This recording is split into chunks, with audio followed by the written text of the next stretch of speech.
everybody. Good morning.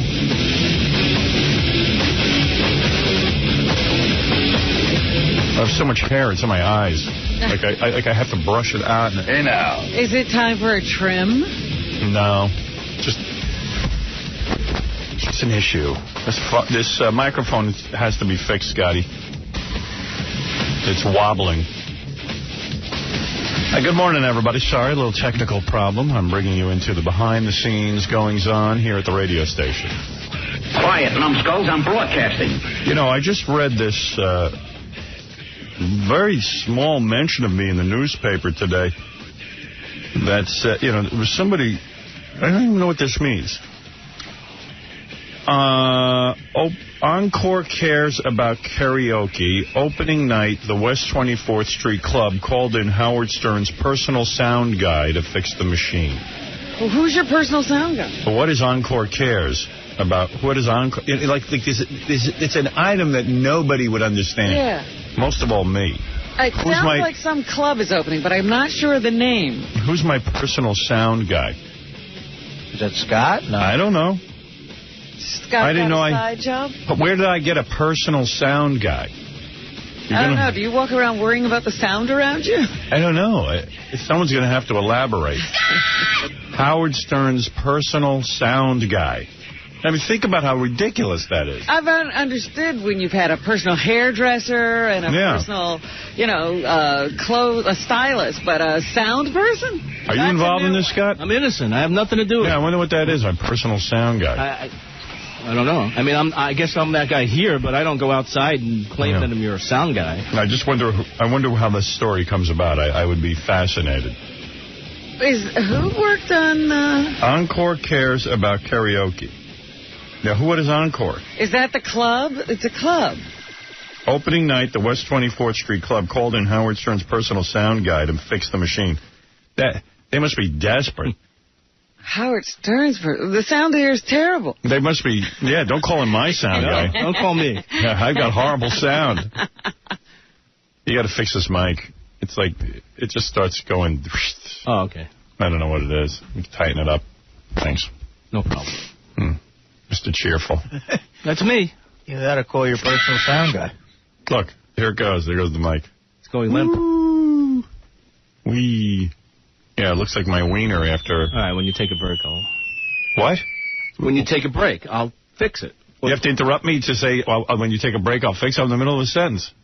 I was doing an analogy to my wiener. I apologize. All right, goodbye. You drain me. Really, your voice and your affect and the way you say things just is so anti-good radio. I've never seen anything like it. What is it? What is it? Because you have a mustache, you try to keep your mouth straight when you talk? No. No? I don't know. It is a way of speech that you have. It seems very stilted, very affected. Really? Really? Really? Like a guy. Like I can't, like, really? I mean, it's like you drain the energy out of the room. I'm sorry. Go back and figure out how you cannot drain the energy out of the room. Okay. I'll work on my speech. Write an essay on it. Right, Robin? You know what I'm talking about? Well, you know, at first I was going to say maybe it's an on-air thing, but he does drain the energy out of a room even when he's off the air. Well, that's really nice. Wow, that's really nice. I mean, I've never heard anything like it. I've always considered that part of his charm. Thank you, Artie. At least I get a compliment somewhere. It was left-handed, but... Thank you, Scott. He's much better on the computer. He writes me notes, and they're fun to read. But really? Yeah. But when he comes into the room, you just want to hang yourself. I bet you there are more suicides committed in his presence or after people have hung out with him. Do you know anyone who's ever killed himself? No. No one on your bowling team? Can't say that. No one you ever worked with? Not yet. No? No one's ever gone postal after hanging out with you? Not yet. Yeah. I think they threatened to, but... I think they threatened to. Hasn't happened yet. Right? It's horrible. Does he irritate you the way he irritates me? I'm trying to think what the high suicide rate jobs are, and one like if a coal miner lived next to Scott, what are his chances? 0. Come on. I don't know. I mean, come on. I'm kidding around. It's true. I mean, I've never seen anybody drain the energy out of a situation. I do that, yeah. Yeah. It's my specialty. I It's like, I want to go home. You know what I mean? I don't want to do the show. And he's in the room. I'm leaving. Thank you. I'll see you during the commercial. You can drain me during there. Time to go bore the hall. What? It's time to go bore the hall. Hello, carpet. Wake up. He's a guy who bowls once a week, definitely. I bowl more than once a week. Right. I could have been pro. I'm on 2 leagues. We don't even... When we do the impression of him, it's more entertaining. It's too entertaining. It's not a good impression. Oh, yeah, you had charisma, too. Yeah. I don't too. It'll be taken care of. And what is that? The breathing. I can't breathe. I always wondered how the impression of him evolved to that with you guys, because it's not exactly him, but it's a funny version of him. It's my pre-emphysema wheeze. Well, listen to him talk. It always ends with... It's like this breathing thing like you got. Oh, well. I'll go, okay, give me 1 second. Turn up that pot over there. I'm trying to decide. You know, it must be the look of him and the sound of him together. It is. Right. He's slovenly. That's a double whammer. Like a slug. I'm like walking Valium. But I only last 3 hours. And I love when there's an emergency in the studio. He's so slow. Like, he just will not hurry up. Like, the microphones are on the fritz or something, and you go, get Scott, and he'll just come walking in. Oh, yeah. Never at a very crisp pace, either.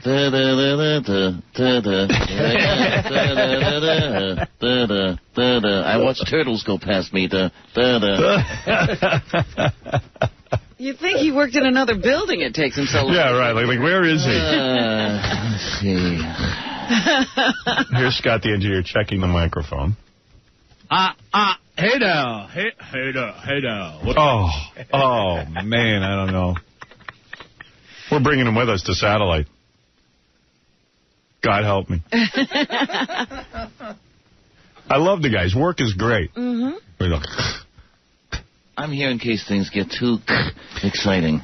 It's going to be weird. Like, we're going to be over in satellite, and it's going to be all unfamiliar territory, and we're going to be walking around a new building, and then all of a sudden you'll just run into Scott.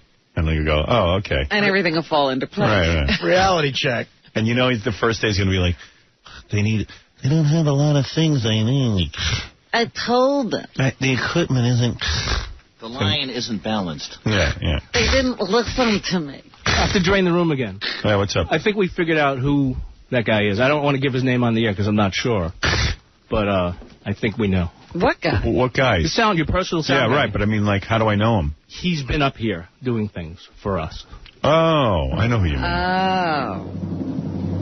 He's a friend of Dan's, the Song Parody Man. Who are you talking about? My redheaded friend? No. Somebody else. A friend of Dan's? Yeah. Is my personal sound man? I guess he claimed to be. And why has he been up here? He's been up here helping out with the helping out with the losers. He did. I don't even know who that is, do I? Would I know him if I ever saw him? He was up here with Bon Jovi. Bon Jovi. Yeah, he was up here with. Yeah, you would know him. I know who it is. He was up here with Bon Jovi. Yeah, he was the guy from the sound rental company. Oh, my God. And he helped us with the losers do the mixing and everything. My personal sound man. Why do you think that he would go around saying he's my personal sound man? I don't know if he said he's your personal guy, but he probably said that he's worked on the show and helped us out here. Okay. They couldn't find my number, so they called him. Yeah. I figured out who he is. I've done some super sleuthing. Yes, I was on the internet. I'm Sherlock Coma.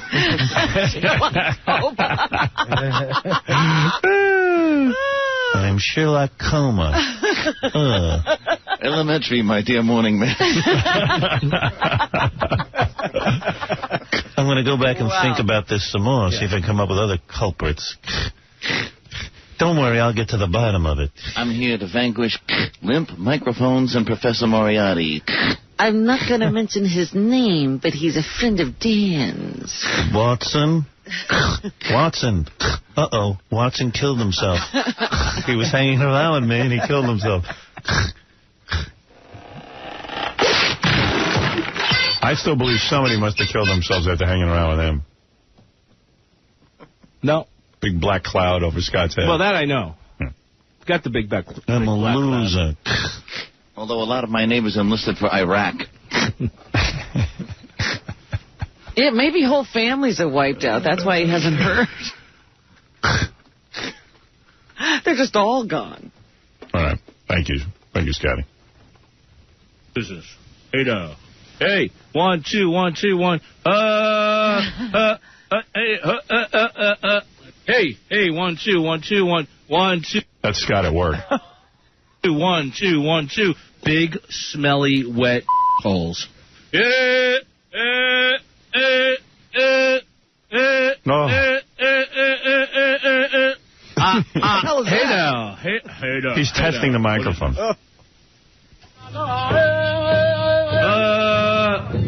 He's an Indian. Hey.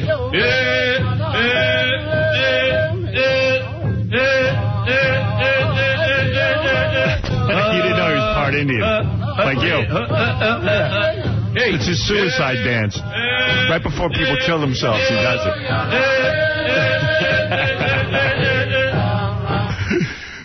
Right before the people hang themselves, Scott does the suicide dance.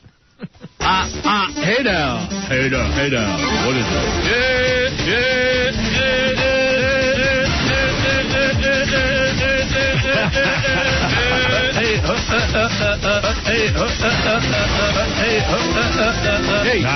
Hey. One techno, Robin. Wow. Wow.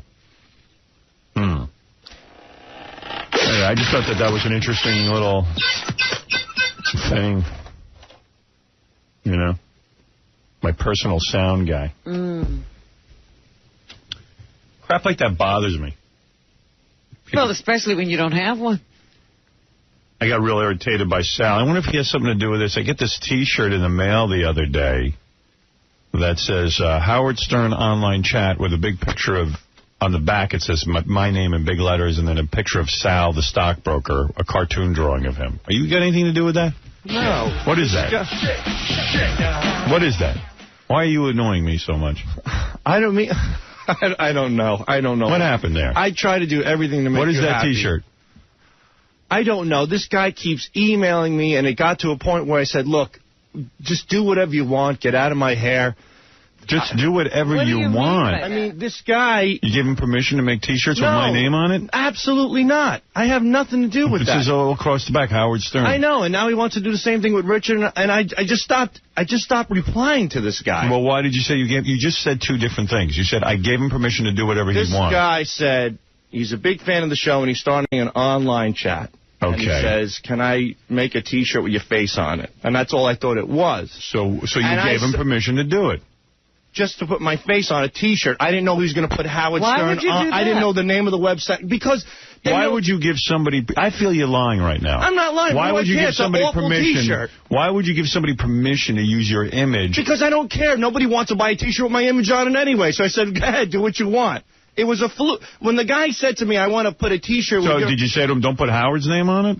No, because I didn't think he was going to put your name on it. If I thought he was I know better. Believe me, I know you'll hit the roof if your name's on something. Use your brain. You don't think. And you know what it is? You like being on a T-shirt. That's fine. I don't like being on a T-shirt. I don't care about being on a T-shirt. Then why would you say yes to being on a T-shirt? He's lying. No, he likes to be on a T-shirt. That's not true. I don't like being on a T-shirt.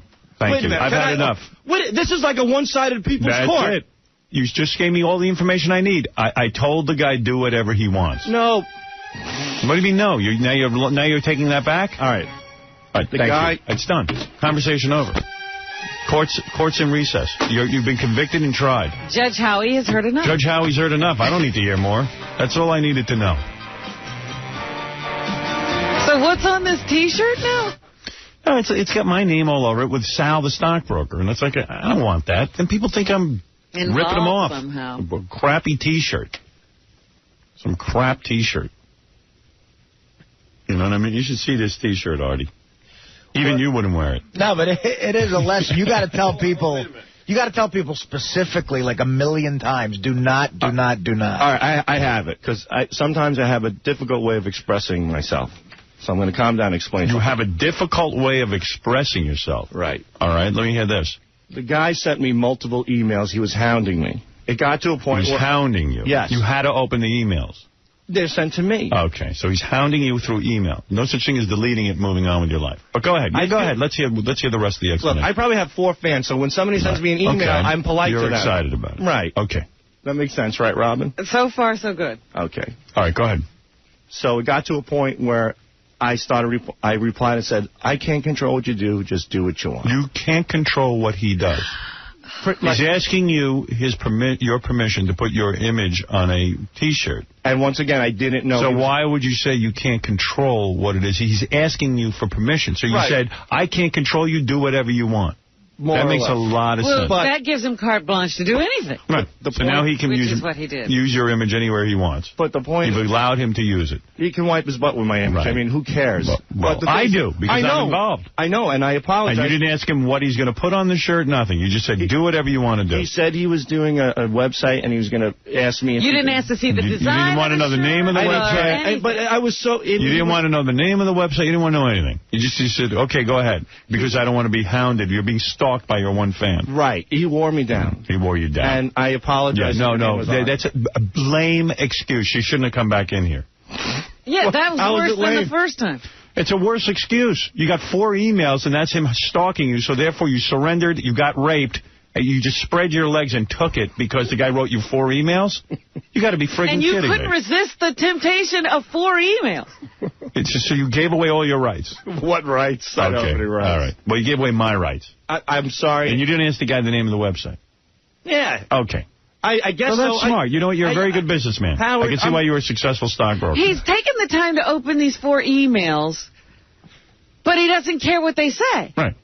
I do care what they say. He got excited that he got an email. Yeah. So he just said, please do whatever you want. I said, please, please. Yeah, do whatever you need. Please put Howard's name on it to piss him off. That's what I want. Well, yeah. Come on. That's essential. You don't think. You said do whatever you want. You got a maniac emailing you, obviously. Now he's a maniac. You said do whatever you want. This guy. Oh, he's not a maniac. You're a maniac. I'm a maniac. Now I'm a maniac. Yeah, you're a maniac. All right, very good. You're insane. All right. Good. I'm going to go kill myself today, all right? Will that make you feel better?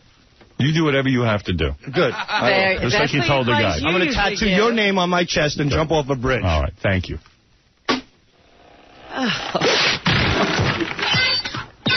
He doesn't understand, once again, how he wound up in trouble. Yeah. What did he do? Did nothing wrong. Do what you got to do. Do what you got to do. He can't say no. No is not... The email that says no, he can't write. What? Do what you got to do. Can't he say no to... He's afraid he'll lose that fan if he says no? Yeah. He didn't want to lose his fan. And I like how he always throws Richard Christie in there, too. Oh, yeah. Notice there isn't a Richard Christie one. Just a Sal one. He's always got to bring up another name. Deflection. Yeah. Sal was excited to see a cartoon drawing of himself. Do what you want. What was that song by the Mamas and the Papas? Do what you want to do. Do what you want to do. Go where you want to go and do what you want to do. That's Sal's theme. Say what you want to say. Right. That's his outgoing message. All right. Who else can I pick on this morning? Who else is on there? Who's within my sight? Who else has done something wrong? All's quiet. Can't get anyone in my sights. I can solve the issue. Look. What? I can solve who your personal sound man is. Who's that? I'll come in a second. I'll tell you. No, tell me on that thing. You're funnier on that. Okay. The Song Parody Man just showed up here. He was telling me Saturday night that he has some friends who own a karaoke bar, or his cousin's friend owns a karaoke bar. They called him at like midnight because it was their opening, and the system was down, and he ran over and he fixed it. And then he left. Dan did? Yes. So Dan, the Song Parody Man, is my sound man? Well, he said he didn't tell him he was your sound man, but they knew he worked for you, and maybe that... How would they know he worked for me? Well, he's here. You want to ask him? How do they get that information? I don't know. He's here, and you can ask him. I don't know the answer. You want me to go ask him before he comes in? No, I don't care. Someone's coming in the set. I'm just curious. So Dan, the Song Parody Man, fixed the karaoke machine. He never told them that he works with me, but somehow... Well, I think that his cousin or a friend of his cousins called and they knew that he worked here at times, but that's not why they called him. Does that make sense? Okay. Thank you. Thank you, Baba Booey. That was Baba Booey.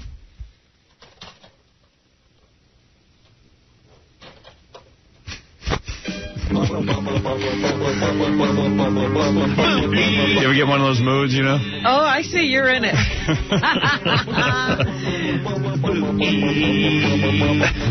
How does Dan explain... I knew this wasn't over. Hold on, I'm going to make this easy. You ready? I'm just confused how people conduct their lives. I have a different way of doing things. Dan, how did they know that you worked with Howard? Okay, this wasn't anybody related to me. I got a phone call at midnight from a friend. Just how do they know that you work for Howard? That's the question. I got the person who called me to ask me to come fix it knows that I work here, so they obviously told their relatives who run the karaoke bar, oh, this guy's good, he works for Howard Stern, and that's the only assumption I can make. I basically walked in there, enough, thank you. fixed him. All right, that's enough. He over-talks. We got it. I got the answer. We got it. Thank you, Dan. I mean, assumption. Well, all right. Okay, there you go. Now we got to the bottom of the story. See? Turns out to be no story at all. No story whatsoever. We'll be packing our bags today, thanks God. We'll be doing that. You'll help us pack our bags. I got to get out of here. I can't wait already. I got to get out. Some press release came out yesterday about subscriptions going through the roof over where we're going. And did you happen to see that? No, I didn't. Let me see if I can find it. It was really, you know, that's great. Everyone's coming with us. Well, not everyone, obviously, but a lot of people are.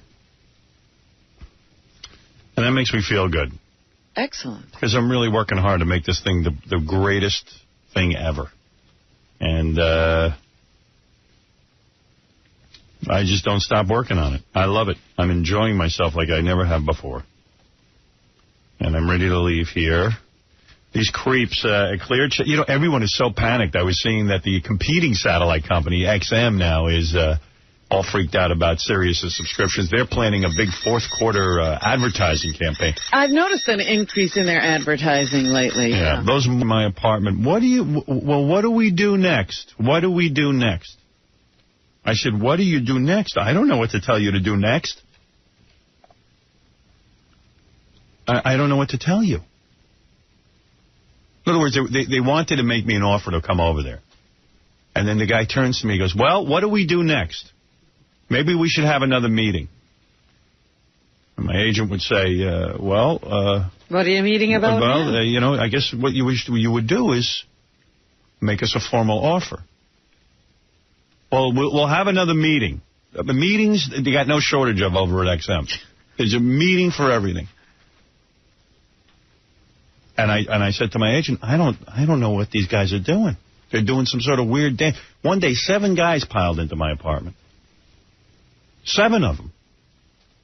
And I'm sitting there and bringing out, they got booklets on why they're the best. And they're doing a whole presentation. Yeah, with color charts. You never saw a presentation like that. I'm sitting there and go, I'm ready to fall off my couch. I'm so bored. And I go, this is some group to throw in with. Some of the programming people looked like they were going to fall asleep during it. I mean, you had to see. I mean, the energy. Talk about the energy being sucked out of a room. Wow. And they finished up this 2-hour presentation. They flew in a friend of mine, Yarmon, and who I love. But I at the end of the presentation, I was like, they go, so what do we do next? This is after 74 meetings. What do we do next? I said to my agent, these guys are not for real. What do we do next? I mean, what would you do if you wanted to buy someone's services? Right. What do you mean, what do we do next? They act as if they've never been in this situation before. What do we do next? Well, let's see. What do we do next? Why don't we have a board of directors meeting? We'll figure out what to do next. The first time they offered me a job 5 years ago, they offered me something. They said, well, we have to go to the board of directors about this. And it was not an extraordinary deal of any kind. And I said, okay. And I didn't hear from him for a month. And after it was announced in the paper, that I had signed with Infinity Broadcasting, they called up and said, listen, we met with the board of directors. They've okayed the deal. And I said to my agent, do they read the newspaper? I mean, it is the broadcast. I mean, it's all over the paper that I re-signed. Quietly done. I've talked on the air. How do they... Like they got to be kidding, right? They were in a meeting when the paper came out. They were in a meeting when the paper came out. That's maybe an explanation that I could not figure out. So now they're going to do a big advertising push. Well, let me tell you something. Well, now they figured out what to do next. You got to understand something. You got to understand the history of satellite. The company we're going to, Sirius, got in the game late. And when I signed, they were only at 600,000 subscribers. Now they're going to be upwards of 3 million. Now, XM is ahead, and the reason is when they were the first company, they signed a deal with General Motors, the car company. The only thing they got going right now is when someone buys a new GM car, they just automatically install that in the car. Right. So people can convert that for like $100. You know what I mean? Yeah, it's not impossible to get. Yes, that's the point. And the thing is now, because they had that deal with GM, so that's why their numbers have gone up. But once all the car dealerships that Sirius has, once those deals really start manufacturing, go into effect, like Ford and all them, game over. Mm. You know. Plus, I told you, I was with a friend at a GM dealership. The guy had no idea who I was. I was just sitting there listening to what was going on, and he says, as soon as the satellite comes up, he goes, we don't have Howard. Yeah. That's what they said. They get really sad, and they start to speak in low tones. I know. Well, you know. Oh. What can I tell you? Hey, Eddie. Hey, how you doing, Howard? Hey, brother. Pretty good. Hey, Artie, Robin, Fred, how you doing? Listen, Howard, I hooked up my Sirius. I called in. It was so easy to put it on. I called in. I got a great... I'm surprised. I heard something they do something like that, and I'm surprised. That's how Jack LaLanne went out of business or whatever. Not Jack LaLanne. There was one, I remember, an exercise, a gym. Exercise place, yeah. Vic Tanny, I think. Used to give, years ago, a lifetime membership. But that's great. That's great. Good for you, Eddie. I know. Good for you. It's great, man. It's great. Good for you. You know, I got you ready, Howard. I'm ready. I'm going with you, man. My brother gave it to me for Christmas as a birthday present, and I'm all the way. I'm going with you guys, man. So I'm looking forward to seeing you. You were born on Christmas? Yeah. Oh, interesting. It's Jesus on. Tell me more about your life. Well, I was upstairs. I did the limbo. Oh, yeah. With high pitch. So now Irish John named me Eddie Sachs. I said to them over there, I said, lifetime subscription, you should only give that to 90-year-olds.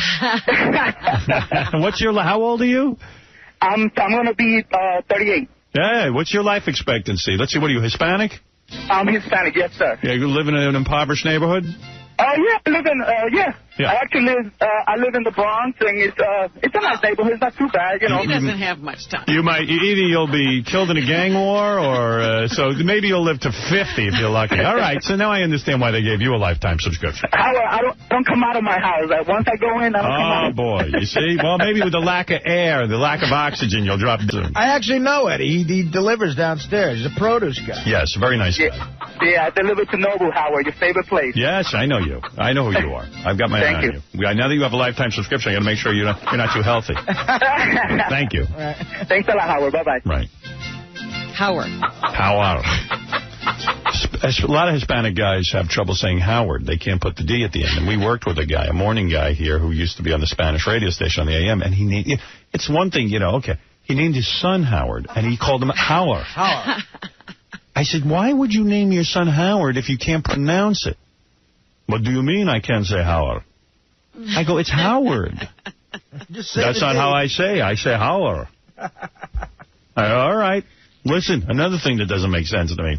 Put that on the heap right next to the guys at XM. What do we do next? What do we do next? You mean I got to tell you what to do next? What is this, a dance? Do you want me or not? What are we, two 13-year-olds? Do you want me? My legs are spread. Now give it to me. Howard. I love how, like, you Panero goes around saying, oh, well, there was a good deal for Howard, but a very bad deal for Satellite. I'm like, oh, okay. Real bad. Seems like the best thing that ever happened. Yeah, it seems real horrible.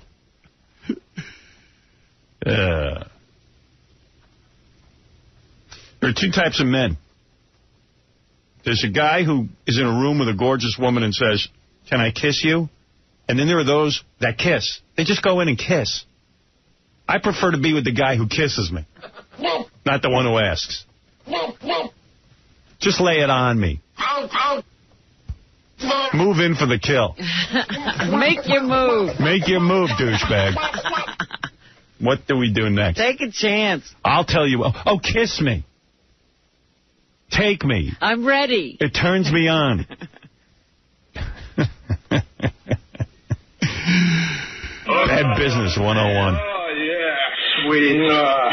And this moron who runs Clear Channel, I'm listening to him on C-SPAN, somebody sent me, or ESPN, some one of those. Maybe on C-SPAN.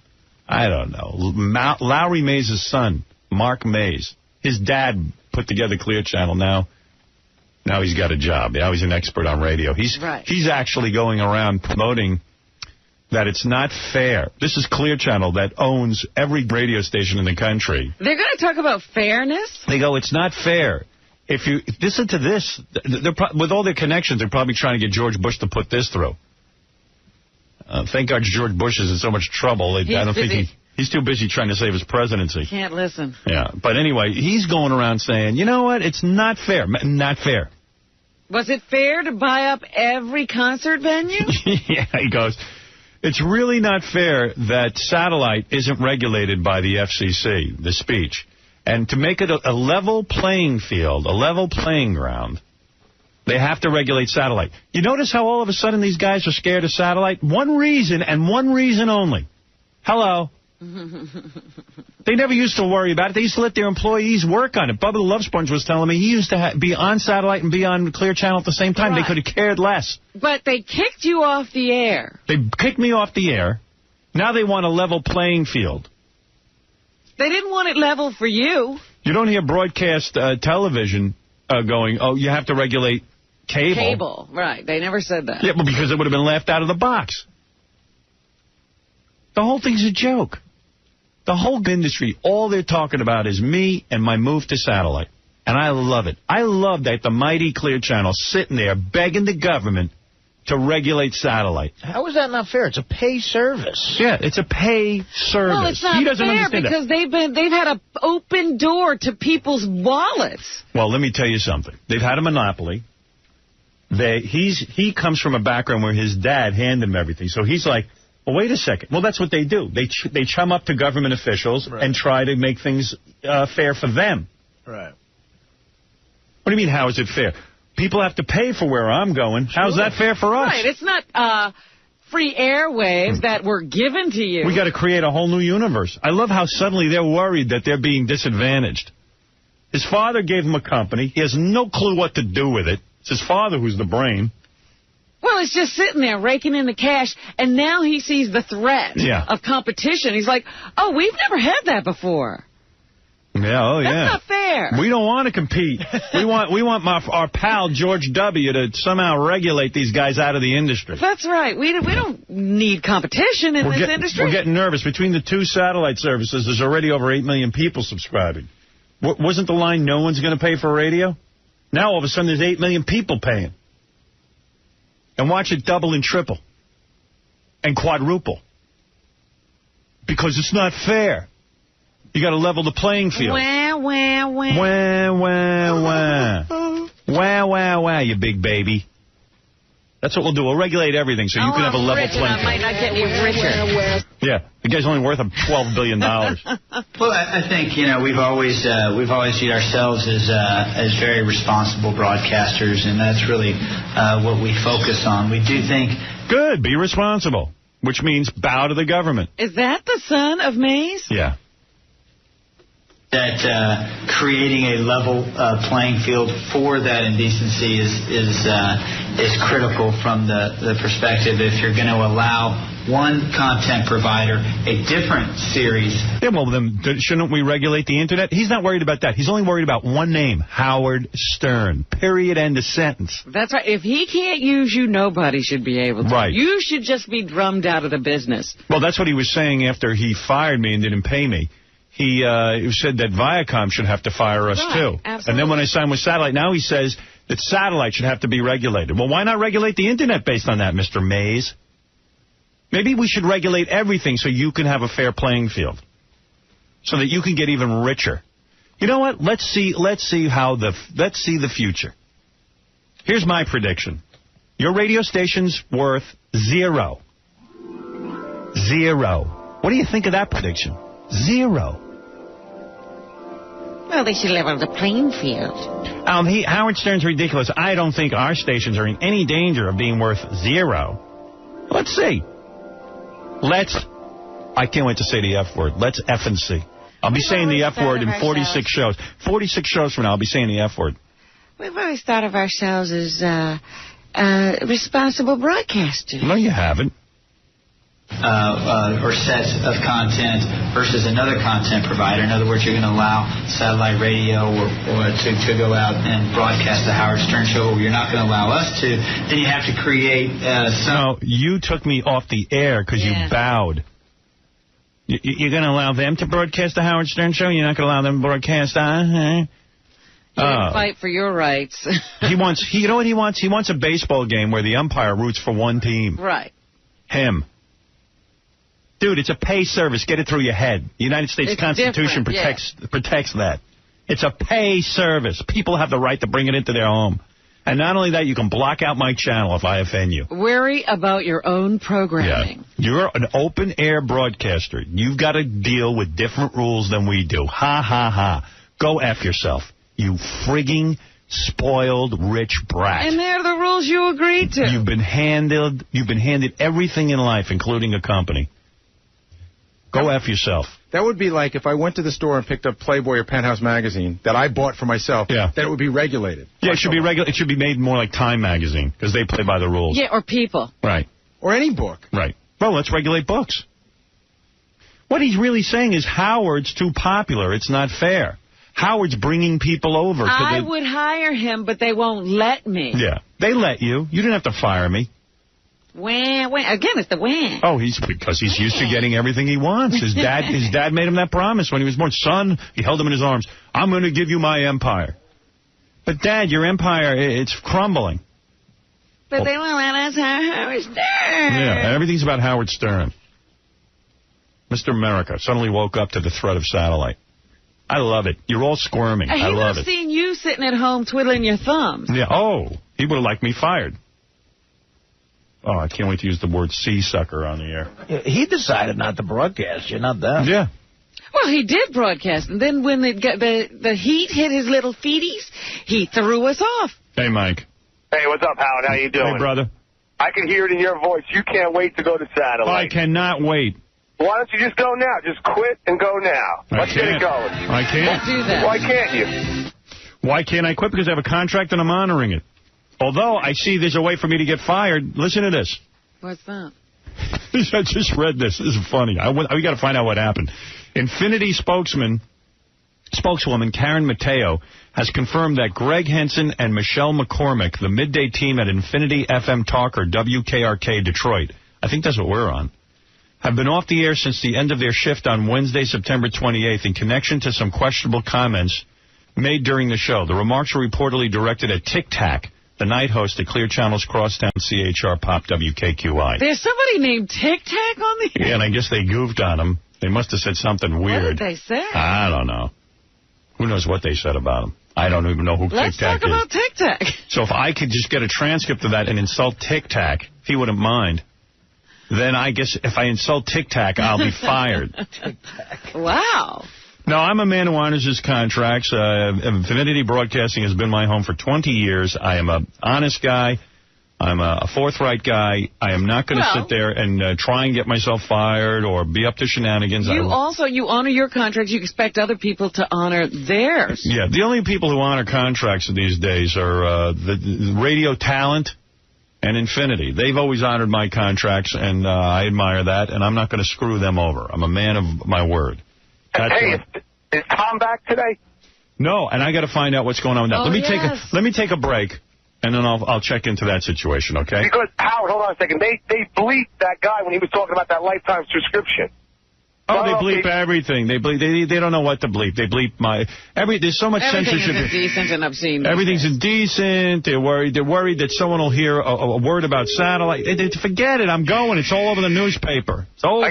I guess the only chart XM didn't bring was their checkbook to your apartment that night, huh?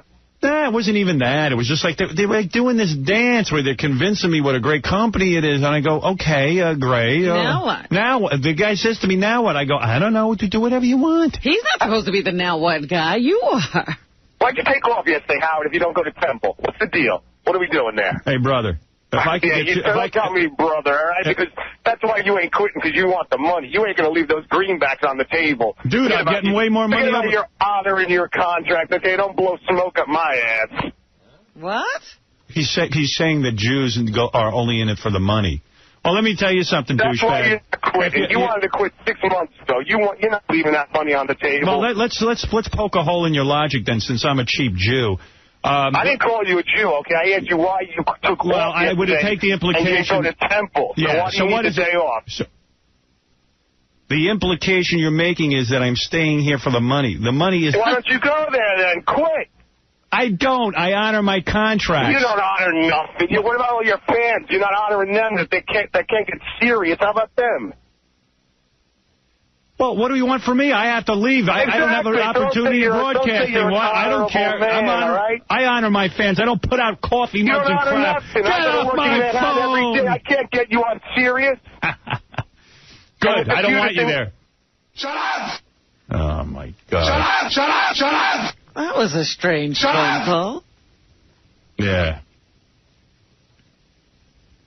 Wow. Shut up. What logic that guy had. It doesn't make any sense at all. I'm staying here for the money? You're picking up every penny, but there's more pennies over there. They've taken all the money out of this situation. We've been canceled everywhere because of indecency. Hey, anyway, we got to take a break. We'll come back and we'll find out about Tom Trisano.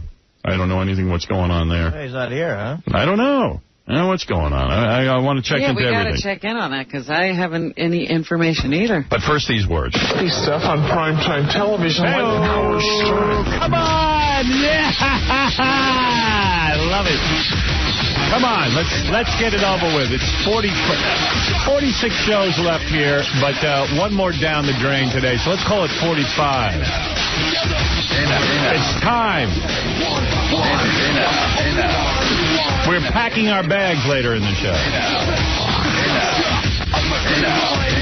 Hello, Gary. This is Riley Martin, author of the book The Coming of 10. I have information concerning the flood down in New Orleans and other places along that Gulf Coast. And I think Howard and I should discuss it a little bit. So why don't you guys give me a call? Take care. Give my love to everybody. Best wishes to Robin and all the crew, okay? Take care now. Bye. So, Riley, let's assume... Good morning, Riley. Good morning, Howard. I got your message. That's why I'm calling you. Let's assume that you're telling the truth, that you have been abducted by aliens on numerous occasions. You have learned the secrets of the universe from aliens, as you say, the coming of 10. Yes, the coming of 10. Why do you call after a disaster? Why don't you call before?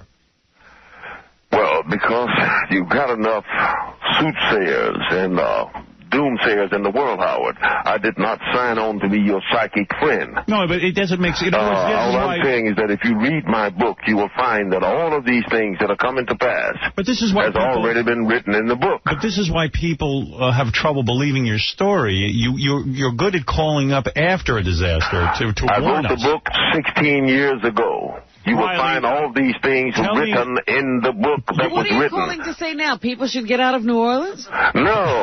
What information do you have about the floods? These storms, the intensity of these hurricanes and these floods are a direct result of humanity itself. That is, we're putting hydro and fluorocarbons and methane into the atmosphere at a drastic rate, heating up the air, letting through... but we knew that. Yeah, UV rays at the ozone that's warming up the waters is causing these terrible storms. But we know that already. What are you telling us that's new? Apparently the world does not know it because it's not going to alternate energy sources. It is not making drastic steps to alter this circumstance, and it's only going to get worse. Now, as far as those dear people down in Louisiana and Mississippi and around... How is this new information, though? This is not new information. This is the information that many environmentalists have been saying, that the ozone layer is being depleted. Well, I am to a great extent reiterating it, but if you'll let me get back... Give us some specific information. If you'll let me get back to the flood. Get back to now, where it is a terrible and tragic thing. Yes. The flood is a tragic thing. Nonetheless, this is going to be a new birth, a new dawning for that city. And I'll tell you why. Why? Because it's been the government has allotted a lot of money to rebuild. The whole city has got to be rebuilt. People who did not have a house will get one. People who did not have a job will get one. It's going to be for like 3 or 4 years. Right. Then they are going to become productive, tax-paying citizens and all this. I understand. Consequently, hey, Riley, the money that the government doesn't steal. Riley. You can't mean that's the information you called us with. Is that the information you wanted to tell us? By the way, among other things. Hey, by the way, Riley, I've got this is fantastic. And by the way, everyone should go to thecomingoftan.com. But I understand you were contacted on the phone by aliens the other day. I have the tape of it. I'd like to play it now so people can hear it. Do you remember that call? Yeah, you understand. You guys are totally mentally challenged, I suppose. But play it if you wish. Okay, here we go. Mentally challenged. Hello? Yes, can I speak with Riley, please? Yes, who's calling? Riley, this is Meepzorp. I'm a Targzishian from the Blumpkin Galaxy. What are you laughing for? Have you been drinking? Who are you? We've had a meeting, Riley, and we've decided that you're maybe not the best representative of us aliens. Do you understand that you're wasting my valuable time with this asinine bull? Is this Riley Martin? I am Bukaki from Planet Shikaku. I know who you are and what you are, and you are wasting my time. Riley, can you hear me? I am Harry Tate from the Planet Bullseye car. You have stomach problems. Sometimes there's blood in your stool from alcoholic imbibing. Keep talking. I'm stroking my hydrogen rod. I love your voice. And various other things. Nonetheless, the world is dying, and you are trying to do a skit. Have you ever sucked an alien? And may we probe you again, Riley? You're ripe for probing. Listen to me very carefully. When you hang up this phone, quack, quack, quack, quack, you will feel a squeezing in your heart region. Riley, there is a television missing from Planet Bukaki. We are going to investigate this immediately. I knew we shouldn't have picked a drunken black guy to spread our message.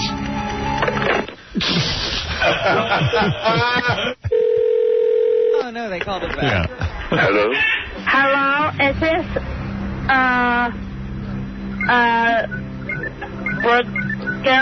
Raleigh? Is this Raleigh?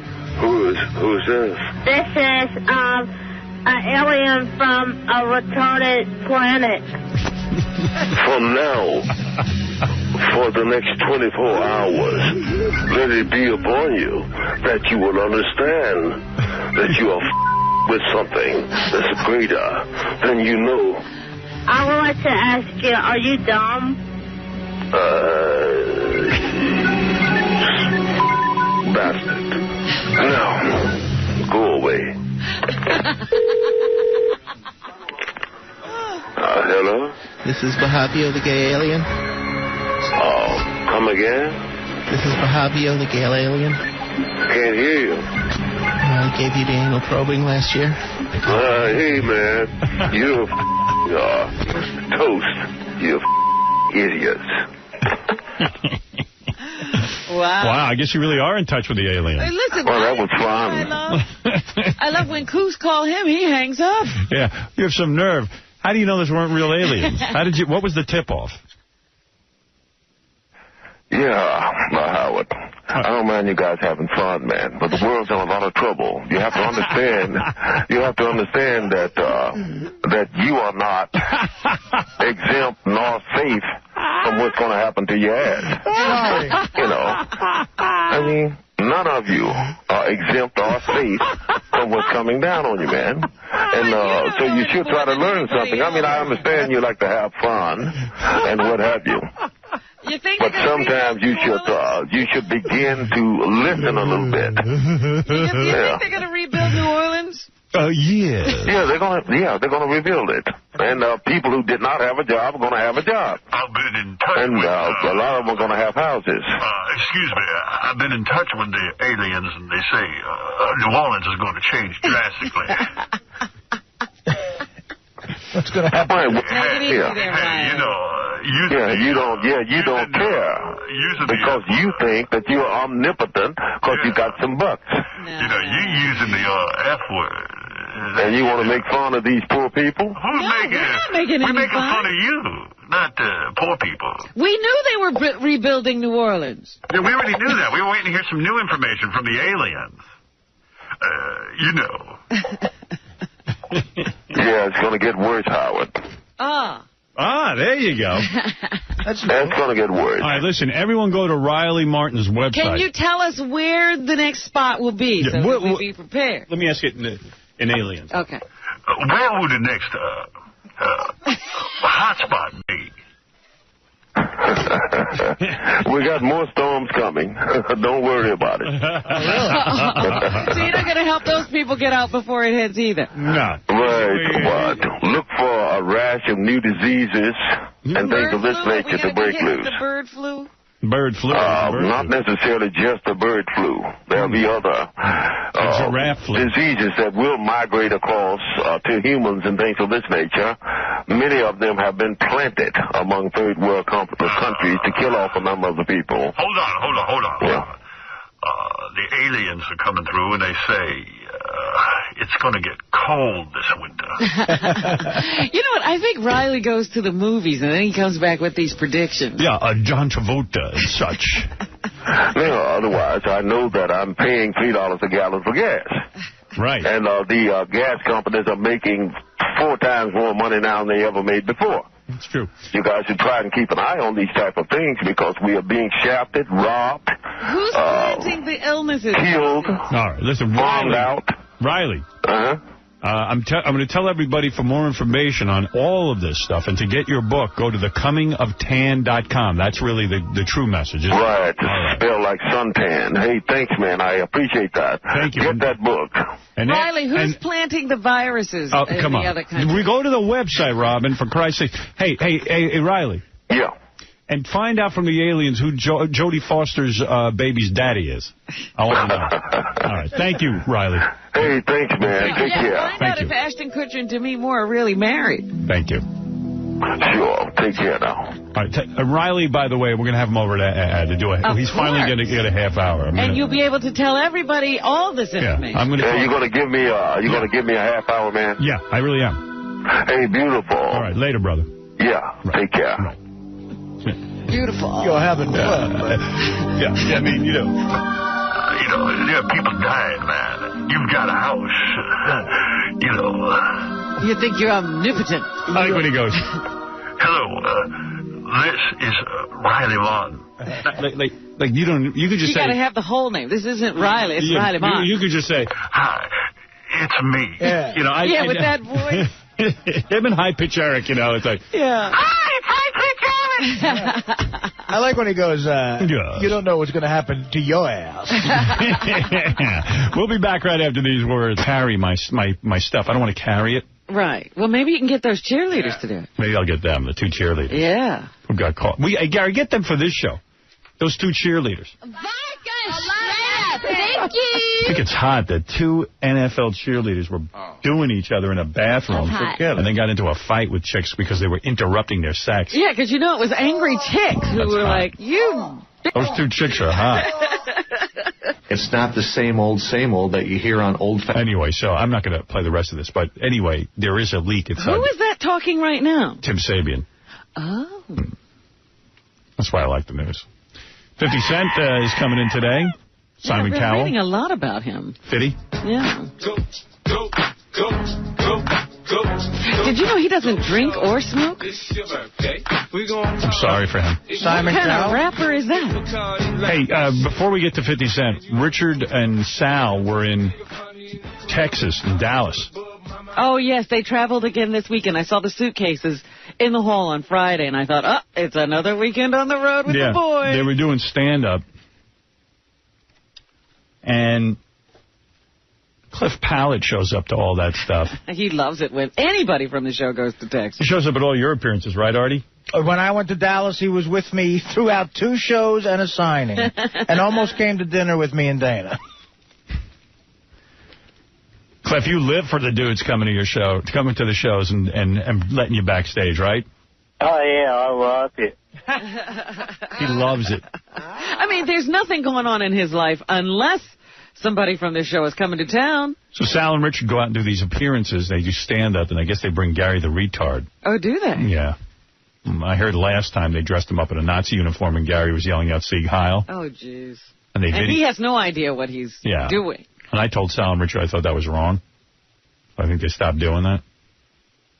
I mean, I just thought it was wrong because Gary doesn't know what he's even doing. I mean, they could get him beat up, and he still won't know why he's being hit. One of the reasons we did that is just because I needed a new set of clothes. So this is actually the outfit Gary was wearing that night.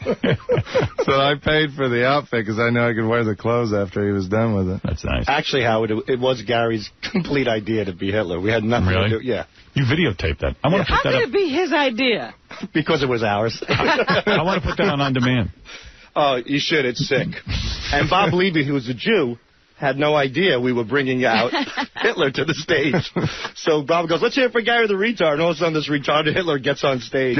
Bob didn't know who it was at first. Yeah. He was, like, shocked. Did Cliff Pallet hang out with you guys all weekend? All weekend. We actually filmed a little movie with him. What's that called? Cliff Paletti, Private Dick. Yeah. Where's that movie? We're editing it now. It's great. It's the story suitable for on demand? Yeah. Oh, good. Okay. Yeah. What's it about? It's the story of how Cliff Paletti turns into Clef Palate. The changing of the voice. Looking forward to that. All right, anyway, so the boys were in Dallas, and they went down to where John F. Kennedy, the president, was shot. Right. Dealey Square? Dealey Plaza. Yeah, so let me play you some of that. Let me see what I got here. In this first clip, this is just an intro, I guess. All right, here we go. I'm here with angry people at the Dealey Plaza where King got taken. And I'm going to ask people how they feel about King at taken and how it made the city so What'd he say? Oh, my goodness. Sounds like Walter Cronkite. What'd he say? Wow. He says he's going to interview people at Dealey Plaza about Kennedy's assassination and about your move to satellite. Whoa. That's pretty much the gist of it. Hi, I'm Kip Pallet on asking question. What was it when Kennedy got shot? I didn't really understand the question, but I think you said, what was I doing when Kennedy got shot? Yeah. I was only 3 years old, so I really just vaguely remember it. Okay, thanks. And another question, how was the impact by Kennedy's assassination? How was I impacted by it? Yeah, what? Well, Kennedy was like for the people. He was like for the people's president. Okay, thanks. And how big are the balls? How big are the balls? I didn't understand what you said. How big are the balls? And you ever had a gay appearance? How big are my balls? Is that what you said? And have you ever had a gay appearance? A who? A gay appearance. Gay opinion? Nah, I don't know nothing about no gays, man. I don't know. No. Gay opinion? I don't know nothing about it. You talking to the wrong man. I'm strictly for the women. I don't do the gay thing, brother. You're going to have to talk to somebody else about that. Okay. All right. Thank you. Hey, Cliff. Yeah.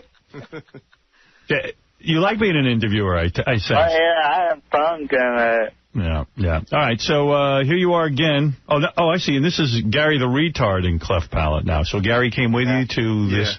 Did you have any kind of emotional feeling when you saw the place where the president was shot? Yeah, so yeah. Well, he was telling me he was in school just blocks away. He was like 10 years old when it happened. Yeah, I thought one of the bullets hit your mouth. That's how you got the way you are. It was a ricochet. It was the same bullet. The same bullet that went through Kennedy went into Cliff Palate's mouth. I know. What do you think about the president? I don't think it's fair when they shot the president here. You don't think it's what, fair? I don't think it's fair when they did to the president. Oh, me neither. That's stupid. That's the only good president we had. The other president we have is nothing but a piece of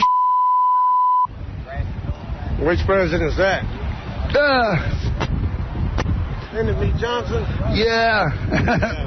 I don't like him either. And I don't like President Bush either. Yeah. What do you think about Bush? No comment. No comment? What do you think about Bush? I don't like Bush. He doesn't like Butch. He doesn't like Butch. Yeah. What about the president? I don't like President Butt. President Butt? President Butt. President Butch. All right, so the boys weren't done having fun. This Cliff Palate went around and talked to more people. Now was the impact by Kenny taken? How was I impacted? Yeah, what? Well, I couldn't answer that because I wasn't here. Okay. How are you being affected by how some makes the CO satellite? How are you being affected by how some makes the satellite? I heard how was I affected, but I didn't hear the last one. How are you being affected by how some makes the CO satellite? Well, let me ask it again. How are you being affected by how some makes the CO satellite? I'm not catching the end of that question. He wants to know what do you feel like? How do you feel about Howard going to Sirius Radio? That's what he's asking you. How do I feel about Howard doing what? Going to Sirius Radio. Satellite radio. Oh, that's a good thing. Okay. Yeah, okay. There you go. Okay. How big are the balls? How big are my balls? Yeah. Well, it all depends. Depends on the mood. Okay. And have you ever had a gay appearance? Have ever had what? A gay appearance. Gay experience? A gay? Have you ever had gay experience? No. Okay, thank you. Thank you very much. What now? Thank you very much. Thank you. Oh, okay. Wow. Do you get frustrated when you do these interviews? Yeah. Yeah. It must be hard when you're not even with the guys. You just go to a restaurant and try to order some food, right? Yeah, it's kind of hard. It's kind of hard to do that. Do you just stay home? Yeah, he hasn't eaten in a week. You know what kills me? This guy, cleft palates are so easy to fix now, and even when he was a baby, and his mother never did it for him, and yet his mother has a car. Before you buy a car, won't you get your baby an operation to fix his mouth? Mm-hmm. And he still lives with his mother. Oh, she probably had a fur coat. What are you talking about? Maybe Did your mom have a fur coat? Yeah. See? Oh! Did you ever say to her, Ma, why you have a fur coat if I don't have a mouth, you prick? Well, maybe she bought the car and the fur coat because it was cold outside and she had to drive to the hospital, and after that she couldn't afford it. There's more to play here, but I got 50 Cent waiting, so I got to take a break. And let me play the rest of this one when after 50 Cent's interview. Yeah, I'm digging Cliff Pallet, the interviewer. Oh, it was great. Next time we go to Texas, Howard, we're going to go to every drive-through window. Yeah. And have Cliff Have order. him do it? We're going to play a game. When will they get it? When will he finally get the food right? Bang and bang. Look, Gary the Retard's making sense of it all. Yeah, Gary's the interpreter. Dude, that's crazy. All right, Clef, good job. Thank you, Howard. And I'll play the rest later. Okay. Thank you. Thank you. All right, we'll be back right after.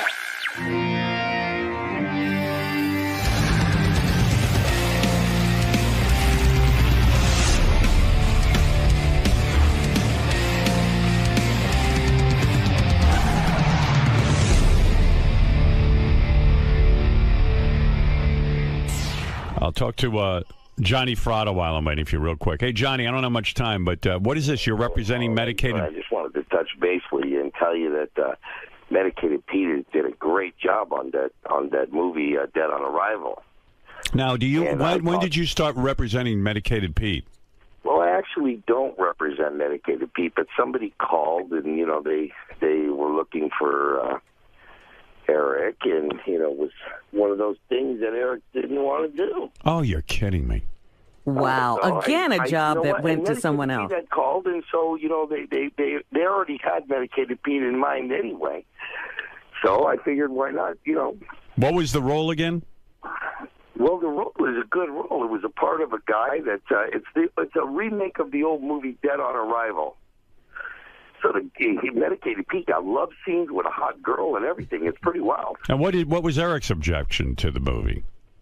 Well, he didn't want, you know, like somehow the guy's a killer or something, and he didn't want to be involved with being a killer. Oh, hold on a second. Eric, you there? Yes.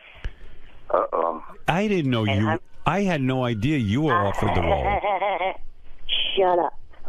I'm going to claim bullshit on what Johnny is saying. He never once approached me with this role. Yeah, but you never said to me. I did approach you. I said, would you be... No, you did not. Did I ask you, can you be a killer? And you said, no, I'm not capable of being a killer, even though it's pretend. And I told you, Eric, even though you can't really fire a gun, you could still fucking pretend to fire a gun. Nobody knows that you can't fire a gun. I mean, the one guy in the fucking Forrest Gump that had one leg. Do you think they really cut that guy's leg off to make him have one leg? Eric, can I just say something? Can I jump in here listening to this? And I'm sure George Takei is aghast at this. He's mad at George, too, right now. I just heard a message that he was yelling about George. Oh, really? Why is he mad at George? Tell him, Eric. All I'm going to say is I have to respectfully disagree with George's opinion on the fact that I'm not an actor. You're not, because George hit it right on the head. I know. You cannot possibly. You just lost a role to Medicated Pete because of your attitude. You're Eric. If you're serious about acting, your attitude is crazy. You're playing a character. If you play a gay psychopathic killer, it doesn't mean you're gay or a psychopathic killer. It just means you're playing a role. All right, listen. You want a role written for you specifically, and you won't be any other character other than you.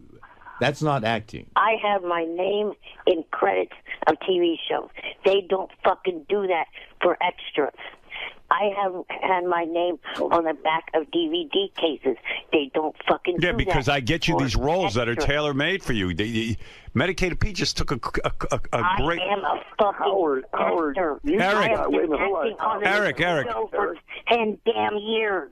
What? Eric, wait a minute. Wait, Johnny, hold off a second. Johnny, hold off a second. What, Eric? I've been acting on this damn show for 10 damn years. Acting what? This is not my real personality, you dumbasses. Wow. Well, this is acting. Then what is that? Then wait a second. Then what is the real Eric? What is the real Eric?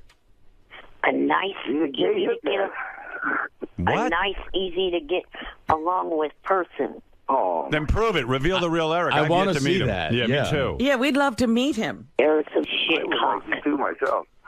All I know is I get letters from the real Eric every day. He sounds like you're demented. Eric is Medicated Pete didn't call me a motherfucker one time during this whole deal. That's A.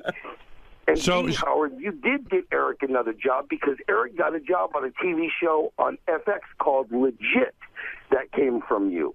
Right. That's a brand new, and that came from you. So And Eric didn't want to tell us that. Right. Taking that role, except for that the time ain't right, and we got to readjust their schedule. Eric, so you lost a role that Eric that Medicated Pete took, and he got to make love to a woman in it. Oh, shit. Because Johnny did not tell me about this till an hour or two the part ago. about the killer. You had to be a killer. You told me. Would you have taken Eric? Would you have taken the role seriously? As a killer, Howard. Would you play a killer? Yes. Who has to shoot a gun? And who makes out with a woman? Yeah. Yes.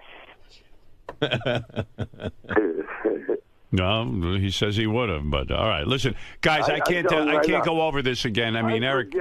I predict that Medicated Pete will be the next Norman Fell. You wait and see. How did Medicated Pete do with the role? Because they said he hit it out of the park. Wow. They said he hit it. And by the way, Howard, I also got Eric a sponsorship deal with Eco Solar, the people that make the solar cases for the iPhone. You know, it's a solar case. So Eric, are you jealous at all of Medicated Pete's new success and his relationship with Johnny Fratto? Yes, because I'm being abused, threatened, and harassed on Twitter, and it's his job as my manager, agent, and PR person to stop that bullshit. Is this the real Eric I'm talking to, or the actor Eric? Mix of both. A mix of both. All right. Well, how the heck are we supposed to know who we're talking to? Well, that's why he's a masterful actor. I'm saying, but Robin, how do I know who I'm talking to on Twitter? There's 9 million people on Twitter. How do I find You can't control Twitter, Johnny. Just because I'm a little annoyed with it, but I'm fascinated at the same time. Eric, answer the question. How could Johnny protect you from negative comments on Twitter? I'm curious. On Twitter. Like any other PR person protects their client. How? They dispute the bullshit that is being said about. Yeah, but I have an agent. Oh my God! I have an agent. I get terrible comments about me on Twitter to the point that they drove me off of there. How would my agent doesn't go on Twitter and defend me? Yeah.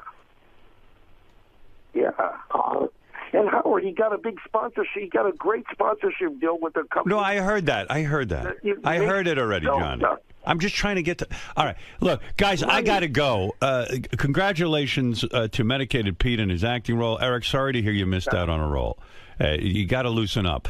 Thanks. He did get a role, though. How he got FX. He got on FX from you. All right. Eric and Johnny, thank you, and I hope your relationship continues. All right. Thanks, guys. And what about that, George, tell you know, the thing about it is this Donald Trump, don't let him fucking... There's more pussy for him. Let everybody be gay. Absolutely. This makes more girls left out for everybody else. I told him that, too. Right, Johnny. Johnny's very wise. Eric, you'd be smart to listen to Johnny. All right, thanks, guys. Johnny, what about the $1,000 bounty that the Eco company wants? Oh, okay. I'm not going to listen to the endless plugs that these two... Geez. I mean... I guess that was Eric the businessman. Eric the businessman. Well, he's not an actor because... Hey, Johnny, what about the $1,000 thing that Eco... like I'm some sort of schlub. Bounty. Why don't all my sponsors just skip buying commercials and just go to Eric? Eric and Johnny directly. Funniest thing I saw on YouTube, and I it's so great, although I don't even know how they got away with it. They did this stunt in some foreign country. I don't know where. They had an elevator rigged. the elevator would stop, it would go dark, and they'd have one person in there. You know, they had a camera in there. Yeah. They slid a little girl in a white, make her look like a ghost. They gave her that vampire makeup. Ooh. And the lights come back on, and the people turn around and they see this little girl, like a 5-year-old girl looking like a ghost, standing there. And the people freak out. Now, I'm surprised none of them... Wouldn't you? Oh, my God. I'd be so scared. I'm surprised no one had a heart attack during this stunt. Yeah, that's dangerous. Yeah. Then I saw another great one on YouTube. It was so dangerous. But that was the funniest. I mean, it's just amazing to watch people freak out over a ghost with them. I think they kept the ones of the people dying away for them. Yeah. You haven't seen this video. There have got to be people who died. Then the elevator goes black again, and they pull the little girl out, and they're like, oh, my God, and they think they're going crazy. Then the other one I saw recently was this guy's walking around in a park. I think it's in France or something. And he has this thing. He goes, excuse me, I have a gay meter. I just want to see if you're gay. He hits this is like a piece of wood with a buzzer on it. And he points it at people, and he goes, oh, you are gay. You're very gay. And these guys get up, and they beat the shit out of him. I mean, they go, we are not That's gay. funny. Oh, That's funny. Robin, this guy's insane. Because, I got to see both of those. It's fantastic. And I don't even know what website I was on, but they just put in gay buzzers. In fact, I'm getting a gay buzzer for our... Hey, let's send Sal and Richard out with gay buzzers. Oh, no. They'll get killed. New Yorkers will just kill. In fact, I'll be here for that one. Let me show you something. I built a gay buzzer. I'll show you how it works. It looks like a TV remote. Here, look. I'll point it at George. First, I'll point it at me. You'll see. Okay. It just makes this sound that shows you I'm not gay. Here, wait. Let me see. It's not working. It makes a sound that says I'm not gay. All right, let me turn it on. There we go. You see? That's a not gay sound. That's not gay. Now watch what happens when I put it on. And it's silent with me? No, let me see when I put it on you what it does. It should put the gay sound. Yeah. Okay, all right. You see? Try it on Benji. Try it on Benji? All right. But just hit me, don't hit George. Yeah, because they're pretty close together. I'll lean back. Lean back. You're straight. Right. Who else you want to try? Try Richard. Try Richard. I bet you is gay. Get Richard in. Now, Well, with George, you must be very gay because there's gradations. And it was very loud. It was very loud. Yes, it was. Yeah. It'll be kind of muted for Richard. Richard, come in here. I want to point this at you. I'm not even going to tell you why. All right? Just stand there. Are you ready? Or you could stand by the mic. It's okay. It'll reach, I think. I think I know what this is going to be. Listen to that. Oh, You're my gay. God. The thing's smoking. I suspected that. There's smoke coming out of that machine. Hey, who can we... Hey, you know, while we're doing this, let me ask you, who can we get in here that might actually think that thing works? Yeah, besides George. You know, George still thinks it works. Who can we get in here? Seriously, I want to do it on him right now. Like someone who would be like upset about it. Well, they're listening right now. They should be. Yeah, but maybe there's somebody around who isn't listening. Where's Ross? Yeah, Ross won't fall for it, though. He won't? He actually, I think his IQ is above 89. Well, we don't have Bobo here. Although when we go to a club, I'm not sure. Who the hell Bobo would have been perfect. Who's running around here would be offended if we found out they were gay? Like, we need, like... They may be flattered. Hey, can you get Gary the Retard on the phone? We can try. It works over the phone as well? Oh, yeah, Eric the Midget. Eric the Midget. Where's that? Hey, get Eric the Actor on the phone. Eric the Actor on. Hopefully he's not listening. He's probably listening. He probably. No, maybe he went back to sleep after that. Oh, yeah. All right. You're such a prankster. Well, I just want to see if it works.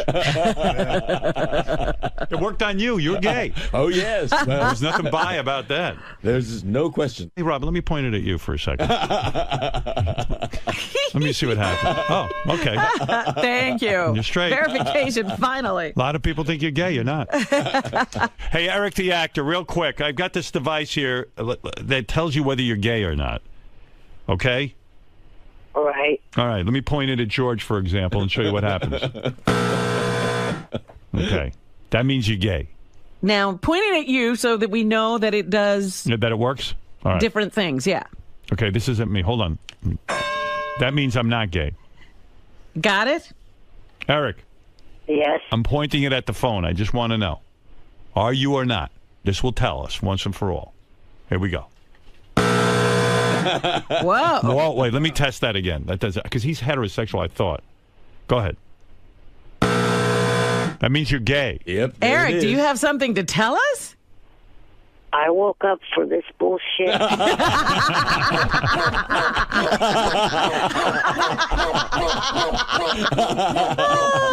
Is there a man in the room with you? No, dumb fuck. Because I'm telling you, it's going off like crazy. Eric,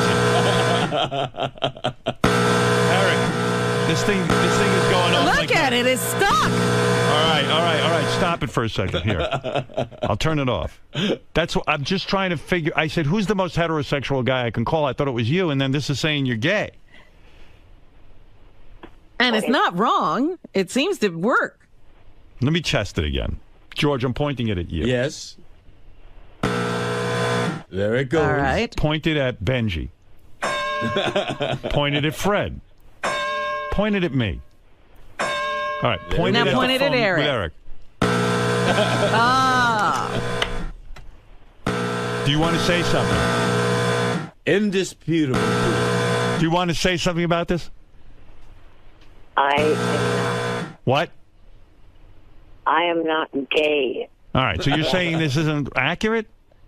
No, it's not. You've not had a gay experience? Not even any tendencies or... Anything. You've never looked at a guy and said, wow, he's got a nice cock? No, dumbass. I've never... I just can't imagine.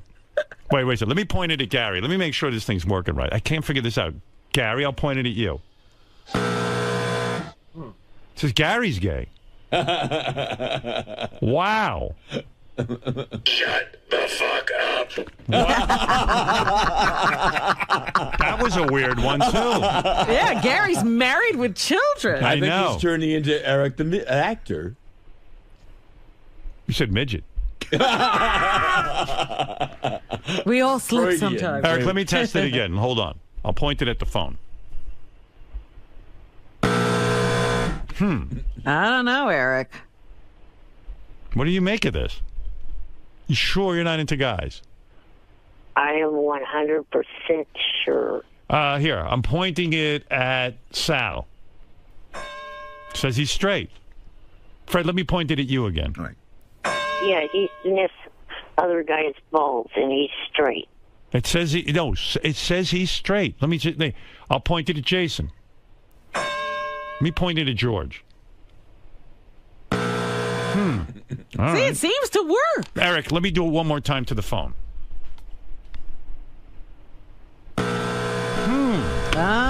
Says you're more gay than ever. Not even a little bit straight. Yeah. I can't even turn it off when it goes more gay than George Takei. There it is. That's the proof. What do you make of it? Eric, surely there's something you want to say. That you're a dumb fuck. I'm not gay. All right, let me test it again. One last time, because I know Eric isn't. This can't be right. Let me try it again. Well, what's wrong with it? He's speechless. It seems to... let me point it at George. There it is. That's correct. I'm pointing it at Benji. Pointing it at Fred. That's correct. Pointing at Robin. Correct. I'm pointing it at you. Pointing at me. That's correct. All right, pointed at Eric. It's right all these times. There we are.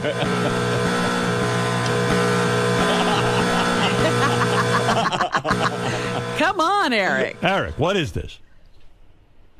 Just help me out here. You say silence of embarrassment. What it is that dumb fuck Fred hitting the sound, and you don't have bullshit. All right, you busted me. All Eric, right, come out of the closet. Actually, Eric, onto you. Actually, Eric, you're right. Because look, I'm going to point it at you, and I think I can make it go straight. Watch. I guess I can. No, go ahead. Come on. There, you're straight. It turns out you are. The thing was broken. I don't want him being upset. He put you back in the closet. All right. You must have been sitting... You're straight. You might have been sitting in a gay chair made by a gay guy, and he probably touched it. That's probably what happened. We think you're straight.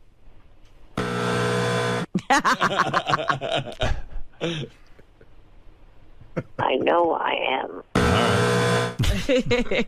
All right. We're just busting your balls. Yeah. Go back to sleep. Do you know Mitt Romney was going to hand out these things at his inauguration? He would. Yeah. Eric, we're having some fun. Can you get a fucking... Do you ever laugh at anything? Yes, I laugh at plenty of things. Sitcoms, comedy movies that I watch. Nothing that we do. Yeah, have you ever laughed at anything we do? Yes. What? You just haven't ever had me on the air when I have heard something funny on your show. All right. All right. We're just having some fun. That makes us feel better. All right. Go back to sleep, Eric. You're not gay. Look, I'll test it one more time. Here. Look. Now,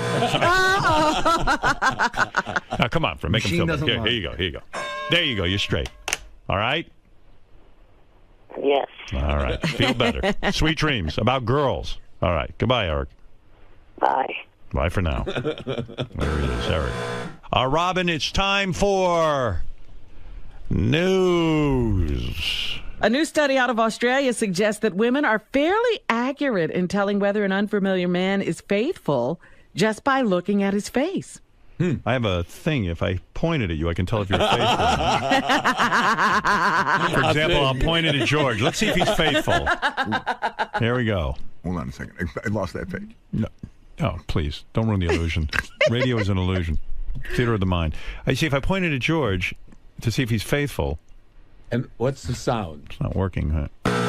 Yep, you're unfaithful. You cheated on me. That means unfaithful? Unfaithful, yeah. You're unfaithful. It doesn't work then. It's broken. No, I'm telling you. Never look. I'll point it at Fred. Let me point it at Fred. Unreliable. Look. Faithful. Let me point it at Robin. Point it at me. Faithful. Let's point it at you. Unfaithful. Now, how could that be? Didn't you cheat on Brad? Because I know the facts. Didn't you cheat on Brad? Did you cheat on Brad? The machine is wrong. Did you cheat on Brad? I did not. You did early on. How long? How far back does that go? How far back? Forever. Forever? Yeah. Well, there was a point where I Let me point it at you again. All. There's a point where I wasn't cheating at all. Like the machine doesn't know that. No, when I was a kid, I wasn't having sex at all. I'm going to point it at you. See if you're a cheater. No, if you're not having sex, I'll point it at Fred, and I'll point it at you. What point in my life is that recorded? Your whole life, whether you're a cheater or not. Here, I'll point it at Eric the actor. Then I know it lies when. Here, I'm pointing it at Eric the actor. See? Now I'm pointing it at you. You cheat. I have cheated. Yeah, there you go. The past. So it works. Well, it caught you. Researchers found that women make the judgment on how masculine looking the man is. Attractiveness was not a factor in women making the link. However, men don't seem to have the same ability when determining faithfulness among women. Well, George, according to this, is gay and unfaithful. The study involved 34 men and 34 women who were shown photographs of adult faces and asked to rate them for faithfulness. The study appears in the journal Biology Letters. So there you go. Women can just look at you and tell if you're going to be faithful. George, I don't know. It did pick up that you cheated. I've been faithful to women who I have been friendly with. Yeah, because you weren't going to cheat on a woman with another woman. That's right. Well, it did catch you. Mr. Takei. Yes, sir. May I ask you about that gay buzzer contraption that was going on today? I don't believe it. It's a fake. It's completely invalid. It's a fake because when it said, when he was testing me for being gay, I believed it. That's true. However, when it said that I was cheating on Brad, I knew it was a fraud. That's impossible. Absolutely impossible. And when he told me it goes back decades, well, yeah, decades.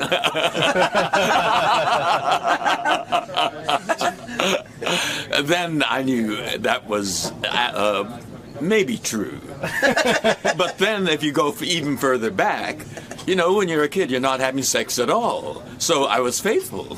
So you saw some fallacies in the way this thing operated. Well, I think it needs to be tweaked.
Mr. Munn. Yes, sir.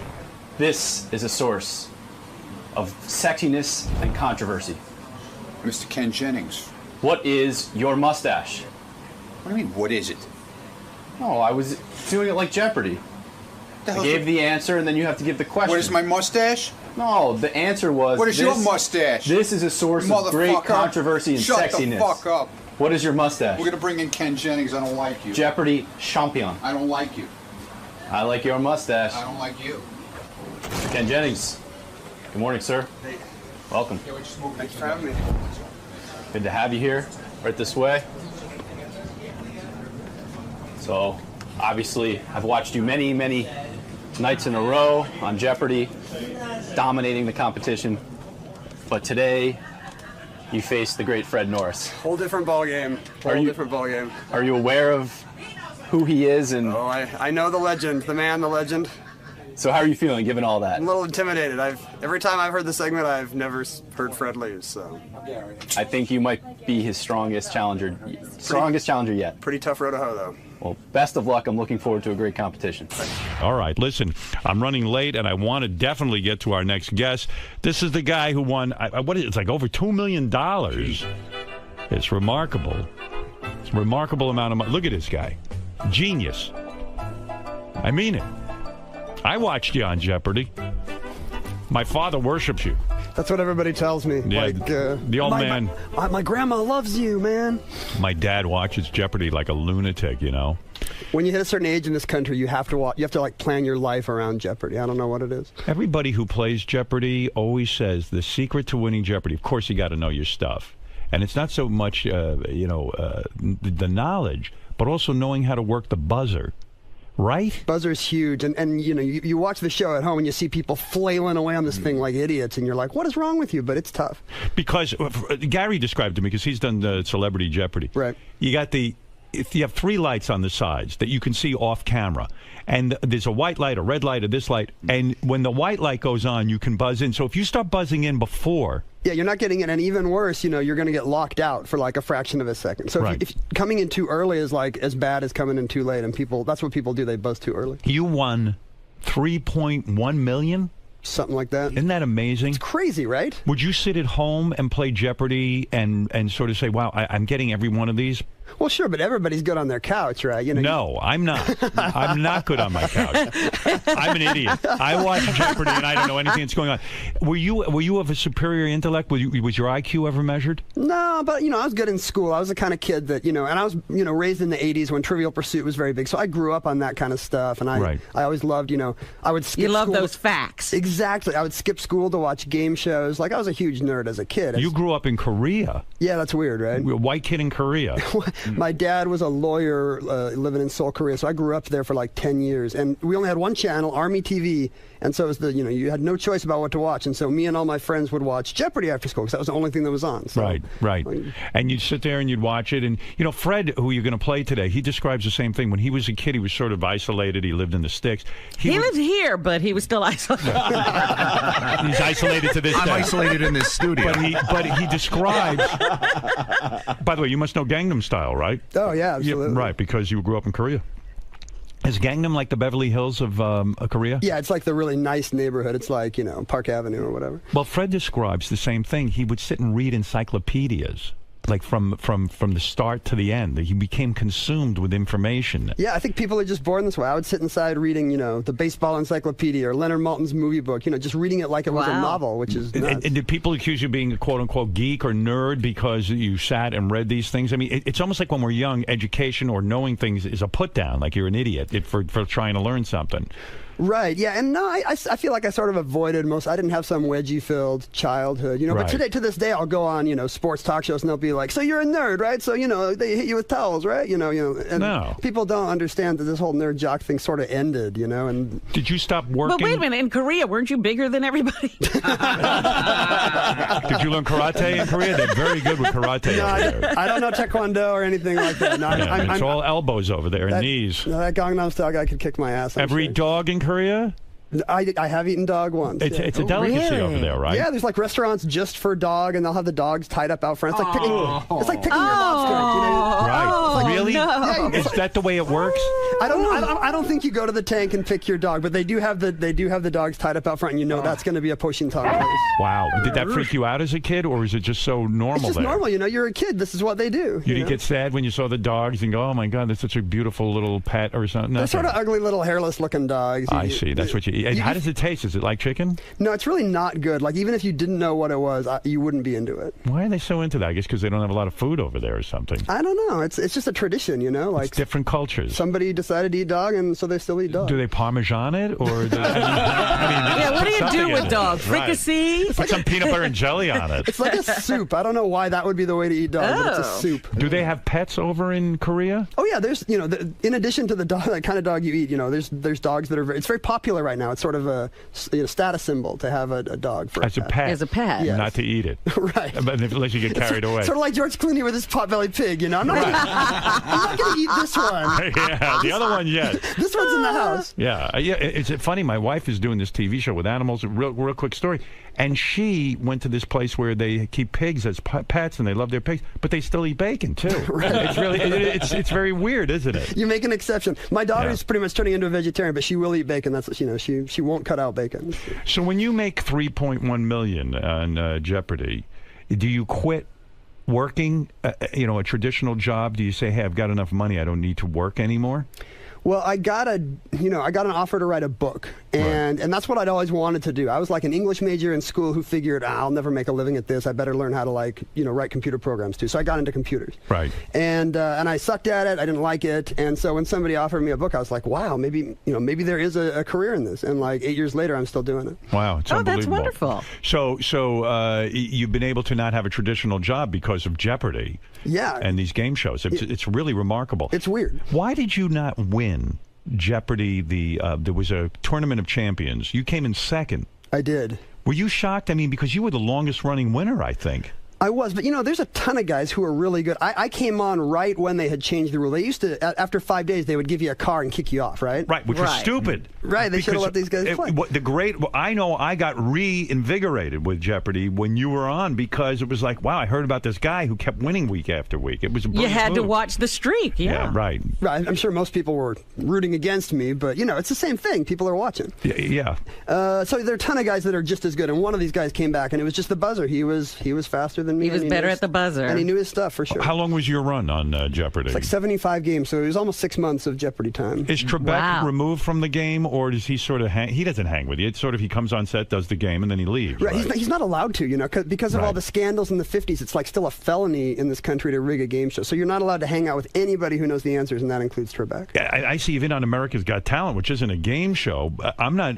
I can go over and say hello or something like that, but there's very little fraternization between the judges and the talent. Like, they discourage it. They tell you not to. Yeah, I remember one time they took me back to change my tie at a mirror. The tie was, moireing on camera or whatever. So I go back to change my tie, and they take me to the same mirror that Trebek uses. Right. And people freak out. He can't be back there. It's like a Trebek's not even there. It's like a lockdown. Right. Alarms are going off. And you might talk to Trebek's image that was just in the mirror. The mirror will talk. Let me get this straight. So, were you one of these guys that had high SATs?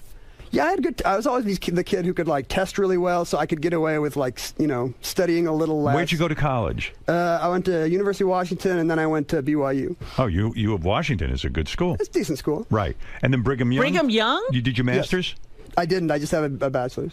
Oh, bachelor's. And so you. Why'd you go to Brigham Young? I'm actually Mormon. I had friends there. Oh, is that right? I didn't know that. It's true. Did you wear magic underwear on Jeopardy? That's your secret. That was it. I just broke your secret. Now everybody's going to do it. What is that whole magic underwear thing? Is there such a thing as magic underwear? What is that? It's not magic. It's like it's Mormons. Devout Mormons do wear sort of ceremonial ritual clothing under their clothes, but it's just it's just like a Jewish guy wearing a yarmulke. It's just a reminder of who you are. Yeah. I mean, do you do that? Yeah. Oh, you're devout. Okay. All right. Good. Just checking. Okay. I'm thinking of becoming devout something or other. And what will you wear? I need some magic. I don't give a shit what I wear. I'm just happy to be anywhere. So, I mean, this is a great success story because the game show made you a millionaire. And do you invest this money now that you have the you don't have 3.1, you have to pay taxes and all that. But do you invest this money, and has it grown? I would imagine maybe you're some sort of genius investor, too. Where else does your genius come out? No, I haven't written some business. All this money was before the economy crashed, so I don't think I have it all anymore. But, yeah, it's pretty boringly invested for, the kids' college and retirement and stuff like that. Right. It's not like I lost it all on that one hand of blackjack or strippers. But I bet a lot of people think you're like this way richer than you really are. Yeah, it's not like, screw you money. I can't go live on an island somewhere. I don't think Fred stands a chance against you. Well, every time I listen to this segment, Fred wins handily, so I'm pretty nervous. But he ain't playing you. I mean, you're a whole different deal. And you even say you're not a genius. You weren't you weren't valedictorian of your school. No. But it was just this sort of trivia knowledge that you were. But I think you go beyond trivia because. You're doing like geography that's a little more intense. You're doing history that's a little more intense than just sort of general trivia. It seems you're way more educated and way more aware than the average trivia guy. Well, the thing about it, when you're this kind of person, it's your knowledge might be a mile wide, but it's like an inch deep. You know a little bit about a lot of things, but it's really a little bit.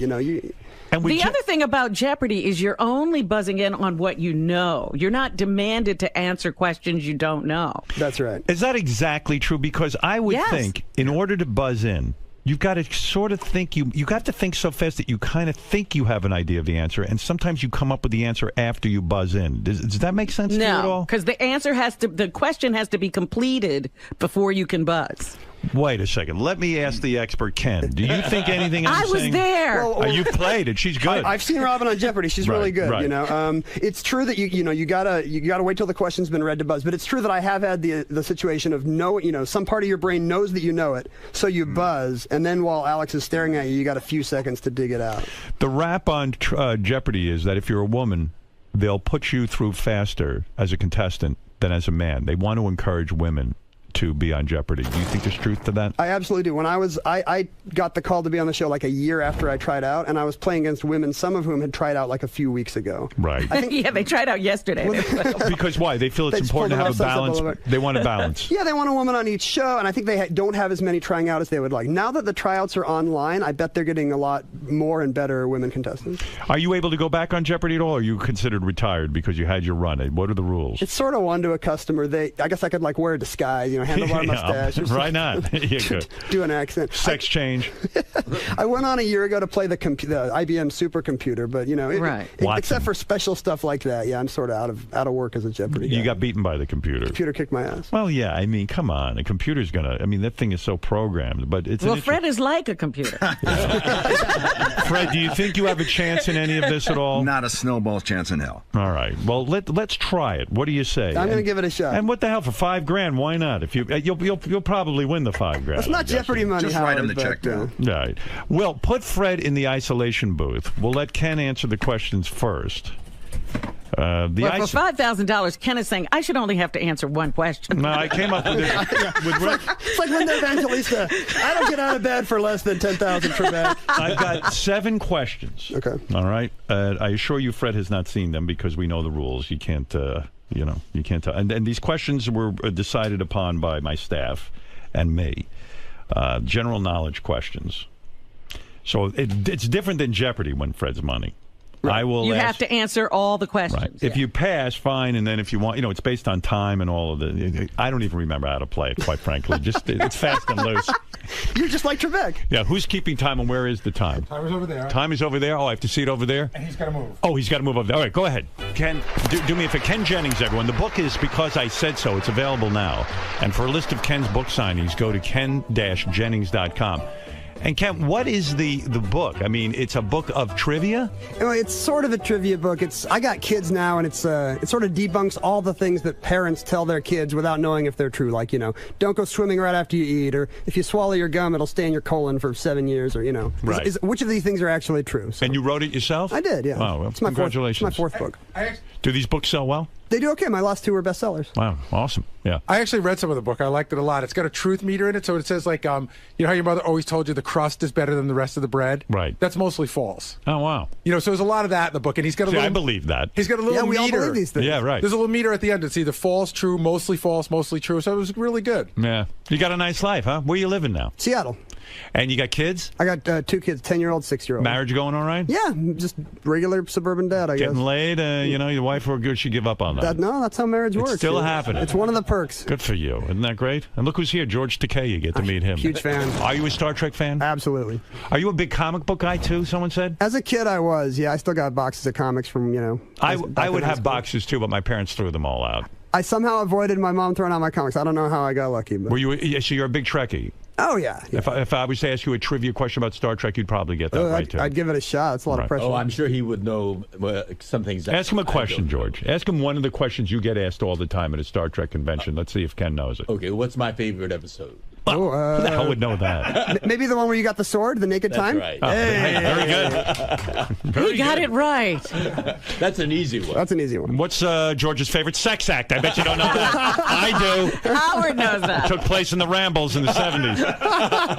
All right. You're wrong. It didn't? Where did it take place? In bed at home. Oh, with Brad. Oh, that's right. Well, you have to say that. You're a smart man. All right, listen, Ken. So I'm going to get you have a minute on the clock. If you want to pass, I can go back at the end. Try not to pass because I forget which ones we passed. And time is a factor. Time is a factor. Okay. You'll probably win this anyway. Okay, so let's start. Who was the first United States president to die in office? William Henry Harrison. What is the second most abundant element on Earth and the principal ingredient of glass? Silicon. Which NFL team has won the most Super Bowls? The Cowboys. Which Canadian province is largest in population? Ontario. Sauerkraut is made from what vegetable? Who was known as the Clown Prince of the Harlem Globetrotters for 20 Meadow Lark Lemon. On the TV series The $6 Million Man, who did Steve Austin report to? Oh, I have no idea. Do you want to stop? You want to stop the clock? Okay, yeah. All right. 36. You are awesome. Fuck. Yeah. Whoa. I screwed up the $6 Million Man question. It was, first of all, I'll give you the answer. First of all, you did it in 36 seconds, which is very, very good. And your score is? Your score is you only got one. Well, you got 2 wrong. One you didn't know the answer to. The Pittsburgh Steelers are the NFL have team. More Super Bowls. Have the most Super Bowls. I doubt Fred knows that anyway. We'll see. I don't know. He's a football fan. On the TV series The $6 Million Man, who did Steve Austin report to? Oscar Goldman. Oscar, of course. Howard would have gotten that one. You know what? I wouldn't. I don't. You don't remember that? I can't think fast like that. I get very nervous. Did you get nervous doing this? The Jeopardy's a good cure for stage fright. After that, everything's less pressure than Jeopardy. First time you did Jeopardy, though, you must have been like deer in the headlights. Yeah, I can imagine. Wow. All right, let's see how Fred does. You only got 2 wrong. These are tough questions. So we'll see. I mean, you really rattled them off. You have to be impressed with that, right? Those were tough questions. I won't tell Fred how you did. I'm going to keep it a secret from you. Already. How Ken did. Let's just say good luck. He probably got 7 out of 7. Now, don't telegraph. I'm predicting what he got. I'm predicting him in ahead of time. 7 out of 7, around 30 seconds. All right. That's my prediction. All right. I'll tell you who's rooting for you, Fred. The dogs of Korea. They've had it with Ken. All right, here we go. You got it. Here we go. You know the game. 60 seconds on the clock. You can pass and this kind of thing. Pass. Okay. You pass? You already pass? I pass. I forfeit. All right, here we go. This is for $5,000 for Ken. You, Fred, can't win a dime. I get nothing, Ken. You get I've been the winner of this thing for 7 years straight. I get nothing. I tell you what, if Fred wins, can he touch your magic underwear at least so he has some good luck? Yes. Now, it's a $5,000 prize to Ken. Yes. So if you throw this, I suppose you could meet up with him later and split the winnings. But here I'll meet him in the elevator and beat him up. Here we go. In the rambles. In the rambles. George. All right. And by the way, thanks to don'tbebroke.com for putting up the $5,000 so we can lure Ken in here. All right. Here we go. Who was the first United States president to die in office? Lincoln. What is the second most abundant element on Earth and the principal ingredient of glass? Silicone. Which NFL team has won the most Super Bowls? Dallas. Which Canadian province is largest in population? Ontario. Sauerkraut is made from what vegetable? Cabbage. Who was known as the Clown Prince of the Harlem Globetrotters for 24 seasons? Meadowlark Lemon. On the TV series, The $6 Million Man, who did Steve Austin report to? Oscar. Do you want to stop? Goldman. Stop. Okay. Wow. Wow. That was nice. Wow. Holy shit. Look at that.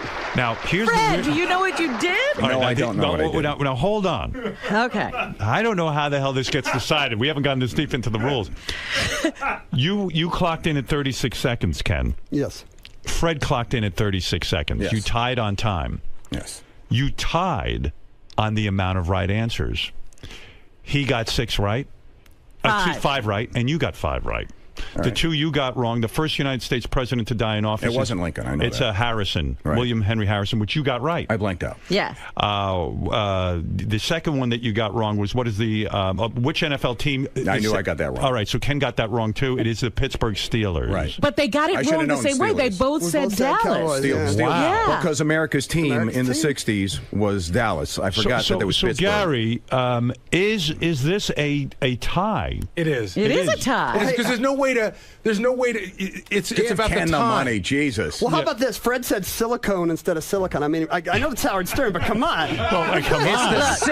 Wait a minute. We go to George Takei. On that. Judge George Takei. How do you say silicone? I call bullshit on that. I tried to give you the money. Fuck you. We have to do a tiebreaker. Can I be really honest? Yeah. Wait a minute. I want to know how George says silicone. Go ahead. Well, how about a cock off? Oh no! Both take it out. Who has the most beautiful cock? Magic underwear. George will judge your penis. Yeah, go ahead. Forget it. No, tell me, what is the ruling? There's no rule. There's no rule. There's no ruling. The rule had always been that in a tie, the time would matter. Yeah, I think. But they both tied on time. I never imagined, but I actually think that we need to go to a sports clock with hundreds of seconds, which has never happened before. How about a dog eating contest? There are tiebreaker questions there are additional questions, but I don't know how you do them. But I don't think we give Ken the money. Here's what we can. I think we should give him the money. We can write down our answer. You can say it. I'll write mine down. He'll write his down, and we'll just hold it. All right, tiebreaker. Oh, Fred needs to know. Let's do the manly thing. Let's do the manly thing. Fred needs to know. Now, where are you going, Fred? I'm going to go to get a paper. You're getting a paper. Okay, good. All right, Ken, can you believe this guy tied you? That's crazy. He was great. How brilliant is Fred? He knew Oscar. What can I say? Yeah. He's great. Wow. Why is Fred not on Jeopardy? That's what I want to know. Fred, go over there. We've always said that. Because we don't want. He won't take the test. I'm not gonna. We don't want you to cheat. Why don't you go on Jeopardy? Because they haven't asked me. Well, they got to apply. You got to try out. Do it as a real contestant, Fred. I mean, I'm impressed. I didn't do real Jeopardy. I did rock and roll Jeopardy. I know. I'm just impressed with Fred. No one's talking about you. There you go. Let's do it. All right. All right, here, I'll write down your answer, okay? That's the fair way to do it. Fred's writing, there's no question. You're already writing, Fred? That's awesome. Then Fred wins. If you've got the right answer, you win. No seconds. Okay, if either of you guys know this, you're fucking genius. Okay, here we go. On what ship did Charles Darwin serve as a naturalist during a 5-year voyage in the 1830s? Wow, they're both writing. We're done, I think. Hold on. Let's see. I like this answer, too. Fred, hold up your answer first. What does it say? HMS Beagle. What does yours say, Ken? Also the Beagle. The Beagle. Wow. Wow. Lord. What the fuck is All right, how far are we going to go with this, Howard? How long are you guys on the air? Ken, what did I do wrong in school that I don't know any of these answers? I mean, what went wrong? Fred, you're impressive. HMS Beagle. I thought that was whoever picked that question was very funny because they know Ken eats dogs. I always remember the Beagle is the most delicious dog. With a great bark. Okay, if you guys know this, God bless you. But here we go. Second tiebreaker, because we're in a tiebreaker situation. I say let's leave it a tie. Yeah. Why? And have a rematch. Yes. Don't you want to know who wins? I think they both have been superior. I could throw you one more idea, Howard. Yeah. We could take a break, and I could give you 7 new questions, and we could play the game again. Really? Oh. Nah, just leave it a tiebreaker. Leave a tiebreaker. I'm up. We got to get out of here sometime today. today. Whatever you guys want. All right, break, and then 7 questions again. I can't take it. We'll be back right after these words. Did you think it was going to be that close? I thought I was. When I only got 5, I thought I was done. Oh, really? Yeah, I thought I was done. I thought he was going to get 6. Jeez, I'm amazed how you guys do that. It's crazy. I have no ability to pull out information quickly like that. Yeah, the speed is There's got to be a mechanism in your brain. Yeah, I'm not even aware of it. It's just how stuff gets filed away. How old are you now? 38. Do you notice any diminishing of that? You do? Yeah, it was 8 years ago. I was on Jeopardy. I was better then. So you think you were in your prime when you did that? Yeah, good thing I went on young, I guess. Wow. Yeah, because I know that. I don't feel as quick. Starts to go, right? Yeah. That's sad. But I was never like you guys, where I could pull out that kind of information. That's good. You got an alibi when you know. Yeah. As you get older. Yeah, I used to be able to do that. Okay, so let's try this again. We're sitting with Ken Jennings. We're talking. He just released a book. It's called Because I Said So. It's available now. And also for a list of Ken's book signings, you can go to ken-jennings.com. So, Ken, do you have a lot of fans? I mean, do a lot of people show up at the book signings? Jeopardy groupies? No kidding. They're all 80-year-old women, but it's still cool. You could get them probably. Oh, yeah. Which is great. Most of the people who saw me on Jeopardy are probably dead by now, but... Were you a guy who got married young in life? I was like 25. That's young. 25. Do you dread the fact that you could have remained single, won Jeopardy, and then you would have been this high-flying bachelor who... all the nerd girls on the internet throwing themselves at me. It would be amazing. Is it true that after you won the millions of dollars on Jeopardy, that Senator Harry Reid approached you about running for Congress? That's true. Because I lived in Utah at the time, and I was getting calls from Senator Reid, from Chuck Schumer. They're all saying, "You got to run in Utah. You're a Democrat who can win in Utah." And I'm like, I'm not going to win. Maybe you could have won. Were you a hero in Utah? Were people like really identifying that you were from their state? Yeah, it was a lot. I think there was hometown pride, but I still don't think that would have made Utah vote Democrat. But I still think people would have thought of he's so intelligent. He's probably going to be a great public servant. Like it probably would have worked. To me, it's crazy. Like this is what's wrong with America. If a guy wins enough on a game show, you're like, hey, you should be in the Senate. What the hell? You know? Yeah. That's not good. Well, they figure you know something. It's impressive. All right, so listen, if you're just tuning in, this is crazy. Ken Jennings is here. He's playing Fred in Win Fred's Money. So we figured you're just going to beat the pants off Fred. I don't know why we lost confidence in Fred, but sure enough, in time, 36 seconds, you tied. You both got 5 out of 7 questions right, and remarkably, we played a bonus tiebreaker round. You guys tied in that, and now we're back to 7 questions again and playing Win Fred's Money so we can see. It's like Jeopardy. We're on a streak. It's crazy. We're gonna do this 75 straight times. I'm up for it. Gary, anything you want to say? Good luck to everybody. This is very exciting. All right. If you guys. By the way, I never lost faith in Fred. I thought he'd do fine. Me neither. I've always bet on Fred. I did. I thought he'd lose. I'm surprised. Fred's the real deal, man. Fred's the real deal. He proved it today. Why he's working on this show, I don't know. All right. Here he is, the spectacular winner of Jeopardy, Ken Jennings, and we're going to play Win Fred's Money. Who did Helen Keller dedicate her autobiography? Annie Sullivan. The disposable razor blade, instead of the existing straight razor, was whose brainchild? Gillette. What positions make up the battery in baseball? Pitcher and catcher. For more than 1,000 years, 794 to 1868, which city was the capital of Imperial Japan? Kyoto. A group of porcupines is called what? I don't know. Pass. What is the state bird of Texas? Meadowlark. What famous Wild West legend did Martha Jane Canary grow up to be? Calamity Jane. That's so done. Pass. No, okay. I'm not going back. 35 seconds. You're locked in now. Well. And how many right? Well, let me count up here. Let's do the math. I asked you, who did Helen Keller dedicate her autobiography to? You got that wrong. Oh.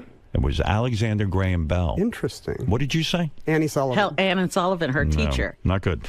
You got the next one right. Gillette was the disposable razor answer. I asked you what positions make up the battery in baseball. Pitcher and catcher, absolutely correct. For more than 1,000 years in Japan, Kyoto, absolutely correct. Kyoto. Excuse me. I apologize. You know, George is sitting right back there to catch you. A group of porcupines is called what? No idea. He didn't know. Who the hell would know? A prickle. Oh, nice. A prickle? Fred's not going to know it, though. I feel okay. Okay, you're confident. Fred will know that. What is the state mockingbird of what is the state bird of Texas? State mockingbird. Sorry, what is the state bird of Texas? It's a mockingbird. You got that wrong. What did you say? Meadowlark. Meadowlark. No, that's 3 wrong. And then you knew Calamity Jane. Is her name Jane Canary or Canary? I think it was Canary. Canary. Okay, that's what I said. Good. So Calamity Jane, you got that right. So you got 3 wrong, but you did it in 35 seconds, which is a rapid time. It's quick. I don't know. I don't feel good. I think Fred's got this. You do? Yeah. Those are tough, but I think Fred's got this. All right, let's see. All right, Ken, take a seat. We'll only know once Fred gets in the seat. So we're not going to tell Fred what you did because that'll help you with the game. You know, why should he know? Yeah, game face is on. Right. Fred, I'm not going to tell you again how Ken did. As you know, Ken is a Jeopardy champion extraordinaire. You managed to tie him. Yes. Not only Twice. But now we're into the 3rd round. All right. We all want to know who's going to win. There are 0 seconds on the clock. Congratulations, Ken. I don't think my heart can take it. All right. Robin, very nervous for some reason. Too much suspense. Here we go. Who did Helen Keller dedicate her autobiography to? Anne. Oh, fuck. I can't remember last time. Go ahead. The disposable razor blade, instead of the existing straight razor, was whose brainchild in 1895? Gillette. What positions make up the battery in baseball? The infield. The pitcher catcher. For more than 1,000 years, 794 to 1868, which city was the capital of Imperial Japan? Kyoto. A group of porcupines is called what? A herd. What is the state bird of Texas? State bird of Texas, Roadrunner. What famous Wild West legend did Martha Jane Canary grow up to be, or Canary? Annie Oakley. All right, do you want to go back to anything? Stop the clock. You're at 47 seconds. Our friend Ken did it in 35 seconds. He got it. And you got 4 wrong. He got 3 wrong. So he is the winner. He is the winner. Very close. Very close. I'm though, not I must embarrassed. say. No, I'm not embarrassed. You should go hang your head in shame. Are you kidding? Go home. Why should you be embarrassed? Ken, what do you think? That was no, he did great. That was amazing. Yeah, but you beat him, and you are. Those were really, really tough questions. You are more arrogant than ever, aren't you? No, no. You beat Fred. You won Fred's money. I got to say, this was more exciting than winning all those games of Jeopardy put together, but I'm still humble. You know, you are a great champion. I see how you don't crack under pressure. And, you know, I was saying to you in the break, the way this information comes to you so rapidly has got to be a genetic thing, like that you and Fred share. Because you not only have this information, but you recall it like that. You pull it up, yeah. And I asked you during the break, I said, how old are you now? I'm 38. 38. When you were on Jeopardy, you were what, 30? 29, 30. 29, 30. Does that ability to pull information out quickly diminish as you age? I think it does. I feel like I'm a step slower than I was then. So you feel you were in your prime at 30. Right. 29, 30, like it was amazing. We need to get me and Fred, like 29 years old. That would have been great. That's right. By the way, I didn't tell you this. Fred is not human. He's a robot. And he has I tried to tell him. So to beat a robot is pretty good. Yeah, this time beat the computer. Yeah. Well, you got to give Fred credit for being older as well. Well, if it's true I that... don't have to take any pity, George. Fred, you're not 31. Fred, do you feel time diminishes that ability to recall? You know what? It really, really does. Because you do feel that? Absolutely. Because there are times now when I'll go, you know that thing, the remote. And you can't quite pull it up. I see with my dad. My dad's nice. Every minute he's like, who's that guy? But I will say, if you start like doing like trivia and things like that, it actually kind of keeps your mental acuity there.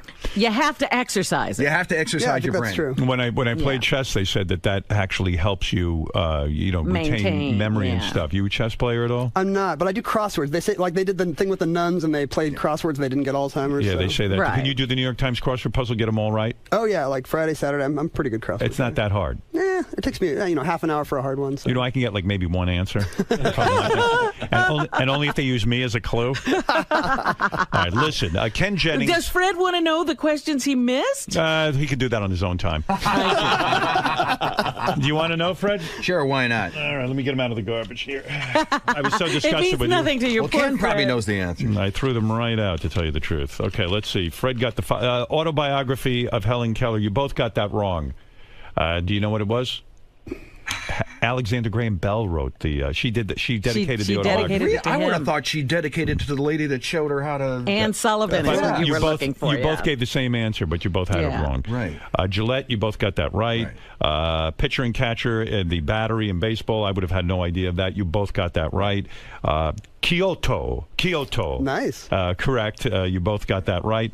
Both of you did not know what a group of porcupines is called. It's called a prickle. A prickle? No shit. Yeah. I thought it was something cute. I was going to say a pack something or herd. You both fell apart on the state bird of Texas, which is a mockingbird. You didn't get that right? Really? Yeah. I thought mockingbird was Florida, but I guess they share birds. What bird did you say it was? He said a roadrunner. A roadrunner. Oh, okay. And the last question killed me. Ken got right. You did not. It's Calamity Jane. Yeah, I thought you'd get that one, Fred. You know what? Because Annie Oakley was, I don't think that was her real name either. So it was a good guess, by the way. What famous Wild West legend did Martha Jane Canary grow up to be? That makes sense. That's Calamity Jane. And Ken pulled that out of his ass. There you go. And if you're smart, you'll wear magic underwear. Because you would have won. Ken, proud of you, man. Thanks for having me. That was fun. And it gives me hope for the future that there are guys like you running around, you and Fred. It's awesome. And they're not running around in the future. They're running around now. It shows you there are still people around who have this kind of when we're gone, we're gone. Genius. The $5,000 prize that you won, Ken. Again, more money in the pot. And Ken Jennings' book, Because I Said So, is available now. It's sort of a mix of trivia and it debunks myths and theories. Myth-busting about parenting crap. Yeah, for example, the crust in the bread isn't any more nutritious than the who told me that? Of it. Ralph got a hold of me and goes, you should just eat the crust. You should just eat the crust. And I've been doing that ever since. You've been taking crust off the bread and just eating it? Yeah. You're saying it's the exact same nutritional value. Right. It's it's the same stuff in the rest of the bread. It just got cooked a little more. Give me another example of things Ralph has told me that aren't true. I don't know. Let's see. They say that your parents always say, don't sit too close to the TV. That's bogus. Your eyes are fine. It doesn't matter. Is that right? It doesn't ruin because sometimes when I'm watching even my mini iPad and stuff, I worry maybe my eyes are getting... You'll get temporary eye strain, but if you just look away, it goes away. There's no permanent problem. Right. And there's no radiation coming off the TV or anything? Nothing. You're fine. Oh, I'm going to sit close to the TV. Yeah, there you go. just like Quentin said, watch it on your iPad mini right in front of your... Give me one more. I love these kind of things. One more example from your book. Can you think of one offhand? Yeah, your parents always say...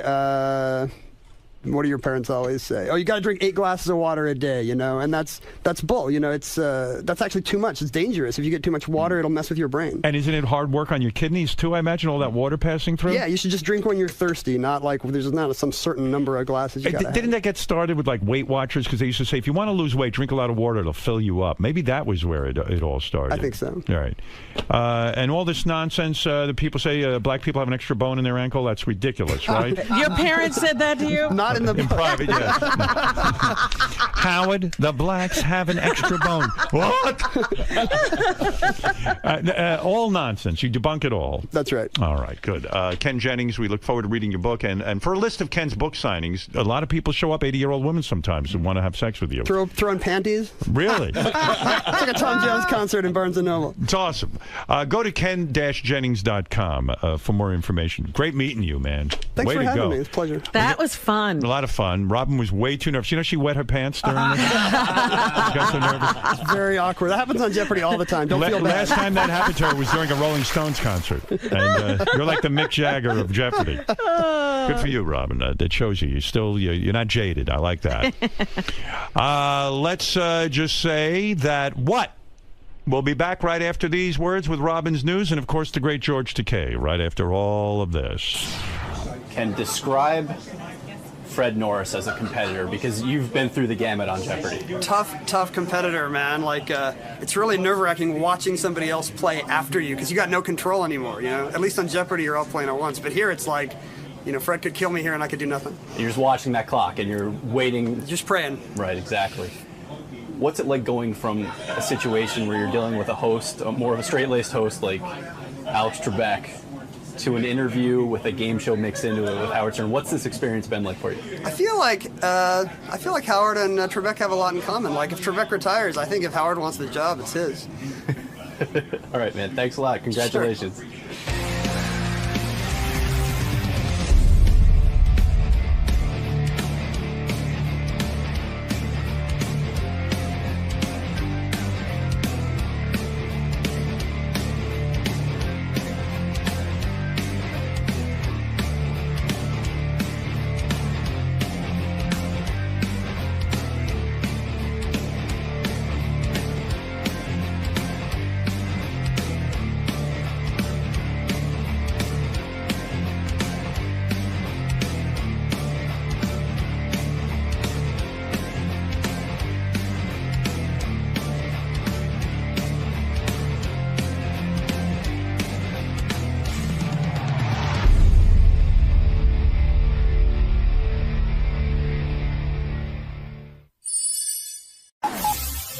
This is the best of the wrap-up show. A recap and behind-the-scenes look with John High and Gary Dell'Abate.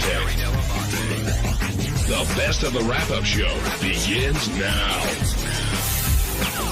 Hey, it's Gary Dell'Abate. On Monday's wrap-up show, we talked about having the game in, what a great guest he was, how pissed off my son was that he couldn't come in to meet him, how the game told me I fucked up by not letting him come in to meet him, and then people took a bunch of calls and said, why is a white kid from Connecticut acting so black?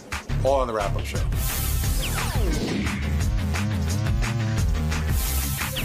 Gary, I know Lucas was just hounding him to come in so he can meet the game, and Gary said no, and like any other teenage kid, if you have them, they'll keep asking and asking and asking, thinking that eventually you'll wear down. And Gary, like me, is a pretty nice dad and will try and do all they can for your kid. But at a certain point, you got to say no, and Gary did, and got to hear about it when the game came in. It was, was a topic of a conversation. First of all, I've told Lucas, there's two people that if they ever come on, he can come in, which is Eminem and Jay-Z. He wrote book reports on Jay-Z. So, but even that, it depends on what's going on. So it was a school day. I have a long day here today. Like if I'd have brought him in, he's done. Now what am I going to do with him the rest of the day while I'm going to lunches and having meetings and stuff like that? But the answer was no. And I'm telling you, John, I had this conversation with him no fewer than 7 times from Thursday to Sunday. And so yesterday while I was on the elliptical, he came to me and I snapped at him. I was like, dude, when does this end? I go, no is no. You've asked me 7 times. Stop it already. Did he stop? He harumphed out of the room. And then he went upstairs and he told Mary that I was a dick. Or something like that. That I was being a dick. Hey, Mom, Dad's being a dick? Something like that. Dad's being a jerk. Now, do you feel bad after today, considering the way it went down? No. Here's 3 unknowns. Well, here's 3 things. First of all, I didn't want to take him out of school. Second of all, like I said, I had this full day. But most importantly, I don't know the game. I've never met him. I don't know whether this is something he's amenable to or he might be annoyed by. Howard's very protective of his guests. You don't let people come up and take pictures. Now, I could have called Howard over the weekend and said, hey, Lucas is really into it. And I know that Howard could have worked it into a bit. Like, hey, I got a kid here who's a big fan, to bring him in. But I just didn't think this was the right day to do it because I didn't know the guy that well. And I also, like I said, he needed to be at school. Were you surprised Howard even brought it up? I was shocked. I mentioned it to Howard in passing this morning for like a second. And Howard brought it up. And then, it was funny enough that the game was like, you fucked up, Gary, you fucked up. But the best part was at the end of the interview, he goes, shout out to Lucas. Now, that's going to make Lucas's year, I'm assuming, right? Oh, my God, yeah. He's going to freak out. So are you now the good dad because this happened, or are you still... Yeah, but like what I was saying on the air, it was like, okay, I know I can't come in. I'll call and speak to him in the green room. I'm like, says who? Then he's like, I'll give you a note. You'll give it to him. I'm like, you know, says who? You're making this shit up. He's like, okay, tell him I said hello. So I go, okay, I'll tell him you said hello. And he goes, you're not going to tell him. I go, no, I'm not going to tell him. Josh, you're on the wrap-up show. Yeah, hey now. Hey now. Yeah, Gary, I think you absolutely did the right thing. You know, it probably would have been okay, but who knows? You could have opened up the door for Howard to spend the next hour berating you.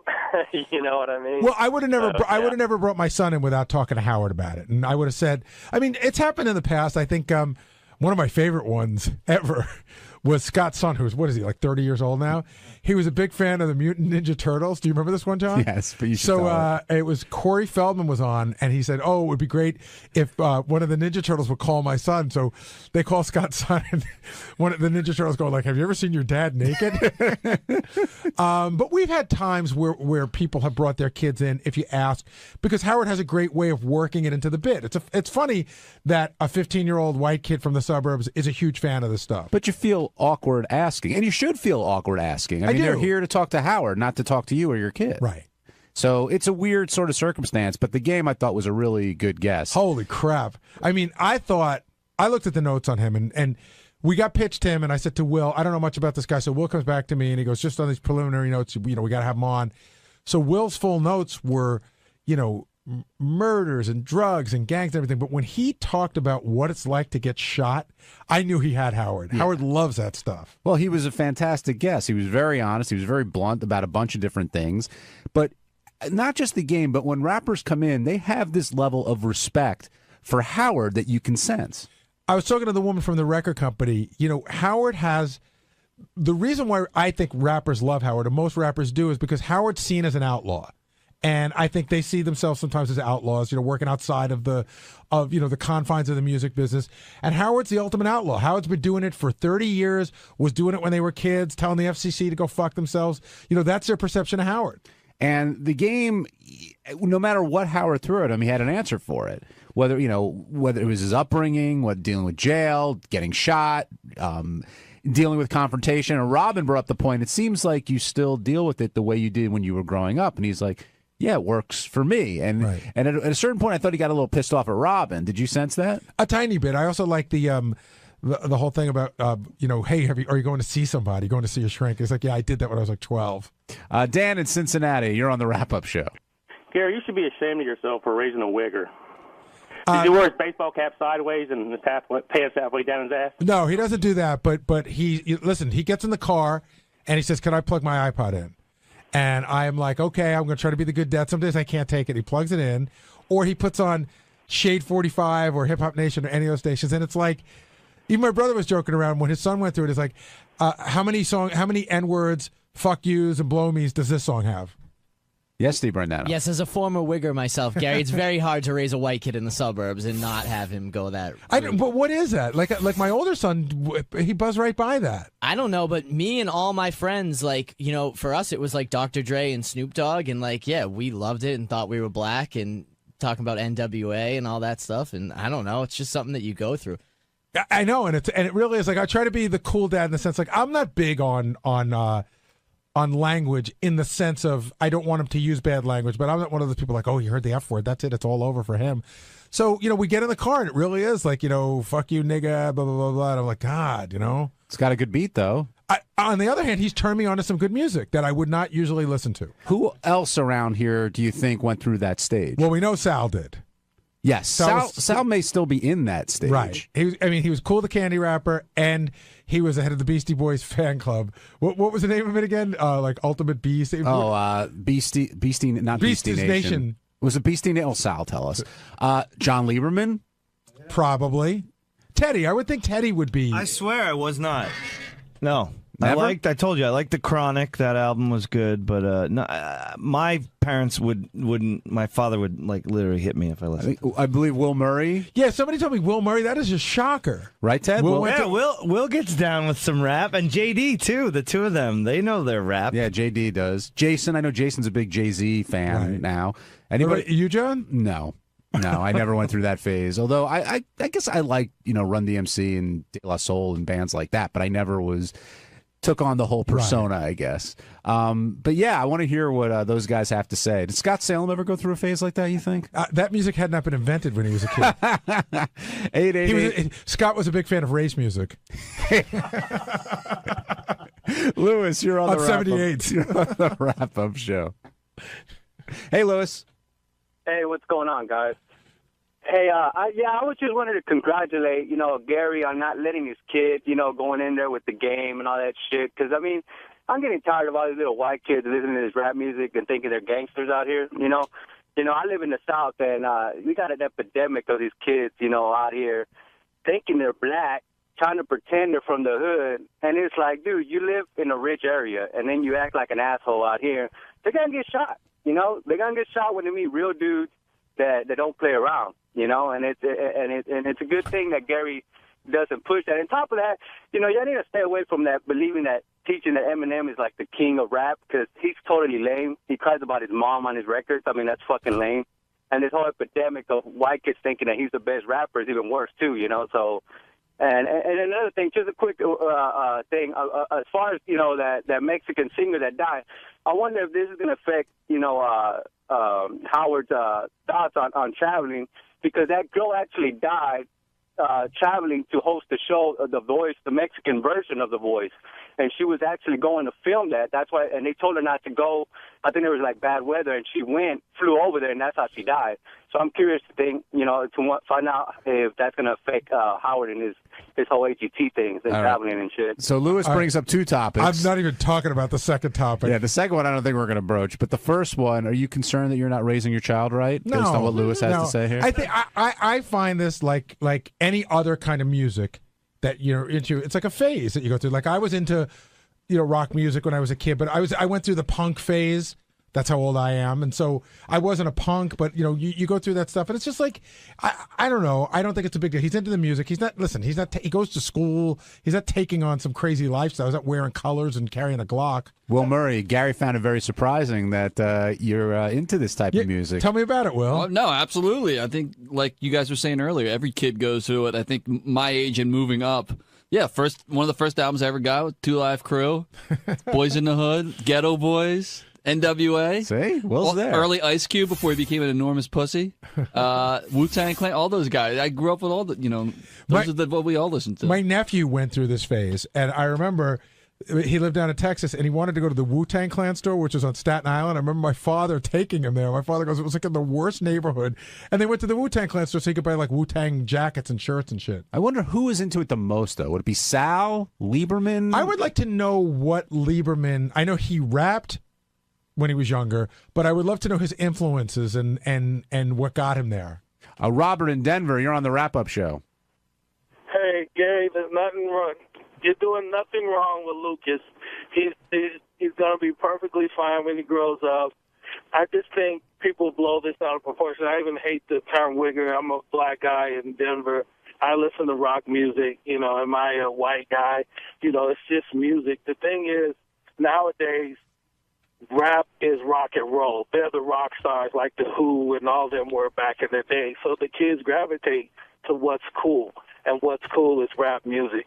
You may not like all the lyrics, but it's amazing to me that people listen to it and don't worry about, well, why are they so angry? And try to look into that aspect. They just think it's a whole bunch of angry black people for no reason. I think you're doing a great thing.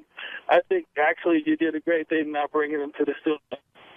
To me, even though I'm a big fan myself. Well, thank you, Robert. Again, I don't think there's anything wrong with letting somebody listen to music. It's probably the way people are like, you shouldn't let them listen to that, or probably the same people who said you shouldn't let your kids listen to Elvis. Well, if you told him not to listen to it, he'd listen to it anyway. Yeah. You know what I mean? Like, and by the way, they have more tools to listen to it now. Yes. They got the iPhone and their computer. I mean, back in the day when you said don't listen to Elvis, I guess you had to go under your covers and crank up the record player or something. Well, Murray, the game delivered, huh? He was awesome. Yeah, very honest and angry dude, and it was great. Hi, this is Jason, and on Tuesday's wrap-up show, we got into the fact that Sirius and Ross Zapin did not allow Fred to take his daughter to the One Direction concert here.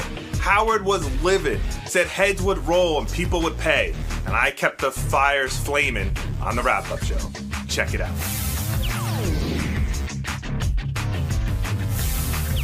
early in the show, Howard spent a lot of time yelling about Fred not being able to have his kids see One Direction. We were still talking about that. That's why I was late. We were still talking about that after the show ended. Oh, Howard's still fired up? Well, because word had gotten back to Howard that somebody that works here was yelling at me in my office, and I explained that he wasn't yelling at me, that he was just passionate about the conversation, that there's two sides to both stories. And then somebody goes, well, all I know is the door was closed and I heard yelling. And so it's just like it's turning into, I'm in the middle of this thing. And the person that I'm dealing with, I keep saying it's really not about you. You're because he doesn't get to make that decision. But somebody here is taking it very personally. Why would that person take it so personally? Because they run a lot of the events here, but I don't think they get the final say on who gets to. Howard and I were talking that there is a lot that goes on here that's very behind the velvet ropes. Like you can't come to this, you can't come to that, and. There's a lot of stuff that goes on times where some people are excluded. And this person was trying to explain to me that, hey, when you have a person of Oprah's caliber or like the mania that's going on with One Direction, which will be over in 6 months, that everybody wants to come. And so it's hard to accommodate everybody. Is it the situation where the person you're talking about feels like they're doing all they can, but their hands are really tied in this situation? Or are they sort of defending this is the reason why? A little bit of both. Okay. A little bit of both. But also, like, hey, I put on the event and it's unfair to me because I'm just doing what I'm supposed to do. Well, I don't know, but Howard was really pissed. And he's still pissed. I know. Well, this morning when we were in there, the second he heard about it, you knew it was going to be, I was bummed because it came up on the wrap-up show or something when I played in the clip, and then Howard got fired up. And I have that 20 minutes, and if he's going to be spending 4 minutes pissed off, then it throws me off track. Yeah. But I got to let him have his emotions. But, I mean, his argument comes more from there are a lot of people who work very hard here on the talent side of things. And when it comes to this type of stuff, the corporate side of things gets rewarded versus, if you keep your talent happy, everybody's going to benefit. I agree with him to some extent. I agree with him on that. That, I don't know. It's always sort of, I feel now more than ever, there's two worlds. There's the Howard Stern show and the rest is Sirius. Mm-hmm. But, listen, we do have a compound that's key carded that no one else can get into unless we say so. That's true. But there's the relationship. Well, I don't know. It's deteriorated. Yeah. The relationship is deteriorated. It really is, we're an island now. And I think Howard's feeling that and not happy about it. Hello, Ralph Sorella. Hey now. Hey now. Hey now. I think that whole thing with New Direction and One Fred, Direction. not One Direction, whatever. Like, thank God I don't know. When I heard that Friday, because we were there, and it was like presidential lockdown, God, it was ridiculous. It's such a slap in the face to Howard. I mean, because it's really, that's what it all boils down to, because you say no to Fred, you say no to Howard. Fred is just as responsible for the success of the Howard Stern show as Howard in a lot of ways, and how insulting. I was shocked when I heard it Friday. I was like, I couldn't believe it. I was like, wow. You should have heard Ross Zapin defending it this morning. He thinks it's the greatest move in the world. Oh, you don't know how much stuff Fred asked for. Yeah, Ross, we know what side you're on. But there's a lot of, listen, I want to get started with Ross, but there's a lot of people there who forget that they might not have a job if the Howard Stern show didn't come to Sirius. What was it, 600,000? Gary, how many subscribers? 400,000. You think One Direction is going to come to a radio station with 400,000 listeners? I don't think so. But you're right, Ralph. Howard knocking out XM, and then, it's a lot of ego involved, and, like you said, it is an island now. But, boy, what a shame. I mean, people take a step back and realize, how can you insult Fred like that? It wasn't an insult to Fred. You're right, you don't know. Ralph. I think your assessment is right. It's as much as it hurts Fred, it's a slap in the face to Howard, and that's certainly how Howard's taking it, and he's going to push back on it, rightfully so. And Ralph's right. It's the sort of the bigger shame is, we all arrived with such promise, and I remember like our first days here, and that's all gone. It's all sort of dissipated. Well, it's completely gone. But I also felt bad for Fred on a personal level of him having to say no to his daughter. It's like, this is a cool thing that he should be able to do for his daughter, being in the media, and this is coming in, and it's like, and he has to say no to her, and that must have just been a horrible thing as a father to. I don't even have kids, and I can relate to that. I said this years ago when I first had my kids. I remember I used to spend my whole life scrambling to get great Bruce Springsteen seats, and then when your kids are born, you're scrambling to get in the purple circle at the Barney concert because it just means so much to them. And you want to do the best for your kids. Those Barney tickets were tough. They were fucking tough to get. And to give you the other side of the serious coin, it's funny when this stuff doesn't work out. Like when Paul McCartney or One Direction does something, like they send out memos, you can't come to this, blah, blah, blah. Don't even ask. And then I remember they had a Toby Keith concert a couple years ago, and they sent out a similar memo like that. And then the afternoon of the concert, I got frantic phone calls from several people here at Sirius begging me to come and bring whoever I want to the concert because they couldn't fill seats. I was like, yeah, now you need me. Gary, do you think this can be bridged in some way? Do you think it can be repaired, or are we on a road that you've been down before? This road. That's a question he knows the answer to. Yeah, exactly. I mean, this road is, we're like in the Indianapolis 500 at full fucking speed. There's no turning back. And I mean, if you could read between the lines, it's about Fred and his daughter, and it's about so much more than that. This road is like True Lies. Remember when they're crossing that giant bridge and the plane comes down to shoot at and completely destroy it? Who makes $23 million? Howard threw that number out there today. About who? I don't know. He just said, hey, you're making $23 million a year, and you can't let Fred come into the One Direction. I don't know. Is that Ross? No. All right. Thanks, Ralphie. On Wednesday's wrap-up show, all the talk was about Scott Salem. Scott declares that there is no black cloud. He bowled 300. People remembered his birthday. Things are looking up for Scott, which means it'll turn very quickly. Here's how the conversation went.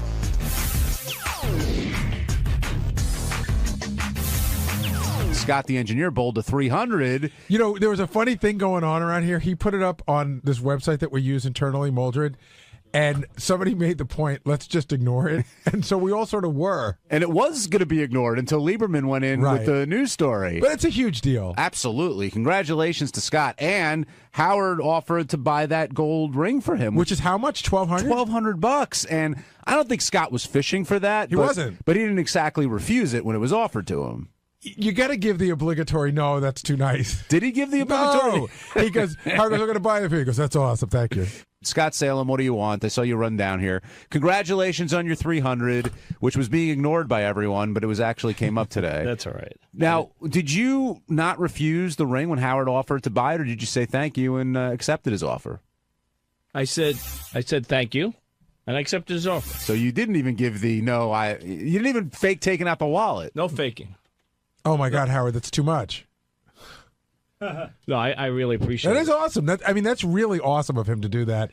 And it's awesome to have the ring. I know it's bowling. It's not like a cotton bowl ring, but still, it's pretty cool. It's pretty cool. It's everything to Scott. I mean, he spent so much time bowling. He's gotten really, I'm sure he's come close before. But to get that last, that 10th frame and hit all those 3 strikes, that's a pretty big deal. Major accomplishment. Congratulations, Scott. Thank you. That's awesome. I mean, it's really, it's great. Now that, it never happened in league, so I'm really like, I'm still in shock. Yeah, it's amazing. I was telling John I used to bowl a lot when I was a kid, and when I was 15 years old, I bowled 8 strikes to start a game. And when I got to the 9th frame, the entire alley had come to a halt, and there must have been 150 people behind me watching. My legs were weak. I mean, that's a lot of pressure, man. Did you get any lucky breaks, or did you have it the whole way? I got one on the 11th. It was. Like I said, it was kind of like an iffy ball, but I got a lucky break. The other 11 were perfect. Do you feel 12? Isn't it 12? It's 12, but right. I threw 11 perfect ones. Now, do you feel like happy birthday, by the way? Thank you. Do you feel like things may be turning around, that the black cloud is drifting away? And there it goes. Sunnier skies loom. Yeah, I mean, I never really felt that there was a black cloud, but, things are looking very good now. Well, that's not true. You came in and said, you talked about something that happened with your mother and your family, and you said that your mother told you there was a black cloud. I said my mother told me, but that doesn't mean that I believe that it would happen to me. I mean, she said it was over the family. So you've never subscribed to the theory that your life's under a black cloud? No, I don't. I really don't. I have a great family. I have a great job. Bad things happen in everybody's life. Did they happen to me more? I don't think so. I think this is what I think. I think Scott's right. Where the grand scheme of things, he doesn't have a black cloud because he's got a job and a family and everything like that. I just feel like good things and lucky things don't happen to Scott often, or as often as they do to other people. Did everyone forget your birthday? No, not really. No one forgot it. Wow, things are turning for you. I'm happy for you. Howard really. walked in and he remembered. Even the first thing he said was happy birthday. 12. Well, yeah. And 60 years old. Oh, you're 60? 60, yeah. Big 6-0. And a perfect game, but wow, things are looking up. I know. You're only 60. You got a ton of time. I can bowl ahead now of in you. the senior tournaments in the next bracket, so it makes it easier. Are you going to bowl in this upcoming tournament? I would love to bowl, and if we can work out the schedule again like we did last year. I don't know what our show schedule is yet. We don't have our show schedule, but I got to back it up for a second. You're 60? Yeah. When I met Scott, he had a baby. Baby. My baby's 27 years old now. When I met Scott had been out of work for a year, had worked at like WPLJ, WABC, was happy to be working and had a baby. That I thought that was a young person. How long have you worked on the show for, Gar? A long time. Yeah. But I know, but I don't look at it that way. I know. I understand. It's all relative. My son was born on the same day I found out that I got the job here in the show. So yeah, I mean that was good luck. No, I can't believe that. It's a long time. I really can't believe that Scott's 60. So you're older than Robin, right?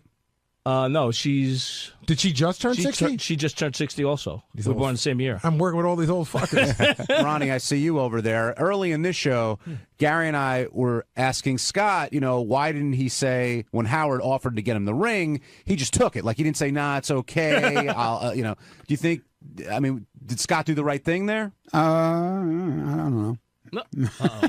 I started to sound like JD. It was a gift. I thought it was very gracious. Yeah, I thought it was nice of him, but Scott will jump at anything for free. No, I'm seeing a bunch of people on the phone that's saying that you can get your 300 ring for free, and then there's a more expensive one. I said that you can get. They give you a really cheap one for free, and there are different levels that you can upgrade to. And so the gold, $1,200. The gold one is the best one you can get. Is John Lieberman said it was 12. I thought it was like 1,000. I don't even know what it cost really. Gold is so tacky. They make like a white gold, or they make titanium or something. Yeah, they make I was trying to find out what they make. Actually, they make a lot of them, so you probably couldn't order a white gold. John, I was thinking World Series, Super Bowl, definitely. I mean, the 300 ring I think is a cool thing to have, but would you wear it? If I was Scott, I would. I mean, he prides himself on his bowling. It means so much to him, and I think it shows the other bowlers that, he accomplished something that nobody else. Although, maybe it's like wearing your gold medal after you win an Olympic event. No. Listen to me. I've seen Scott walking into that bowling alley, some bad music playing, the ring just glistening off the fluorescent lights. He's going to be the king of the bowling alley. I said nobody, nobody that I know that I bowl with who has a 300 ring wears it. Right. Howard said you have to wear it, I think, right? Now he said I have to wear it. Yeah. That's part of the deal. That's the deal, man. I thanked him after the show. I thanked him very much. I would get titanium, though, if I was you. Not gold. Titanium. But you know what's going to happen, John? It's even Will get sucked in. Like, we'll go to a party, and he'll be wearing it, and we'll be like, can I see your ring?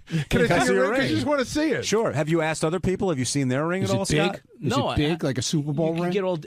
I'm telling you, there's like 100 different variations. You can create your own 300 rings. Well, how do they know? Otis has got a shitload of them. He's got like 9 of them.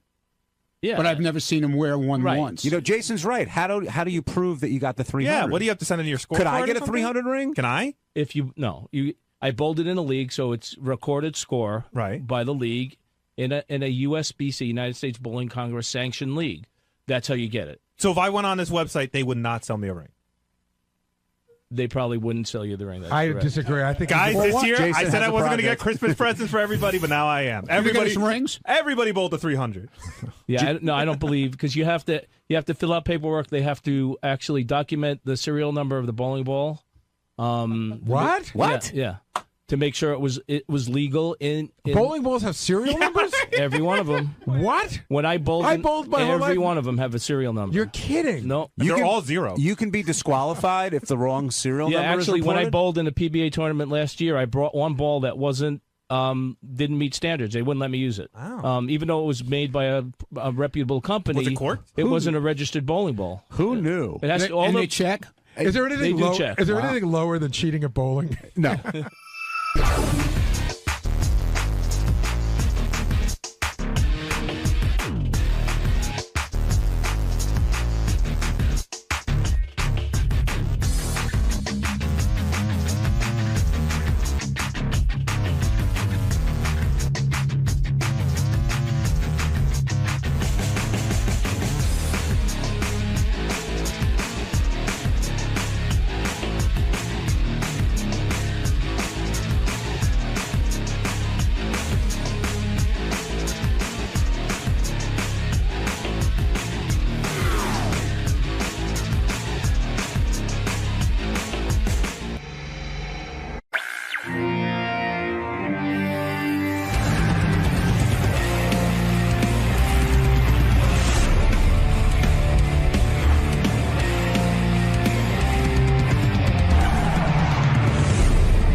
Morning, Tiki.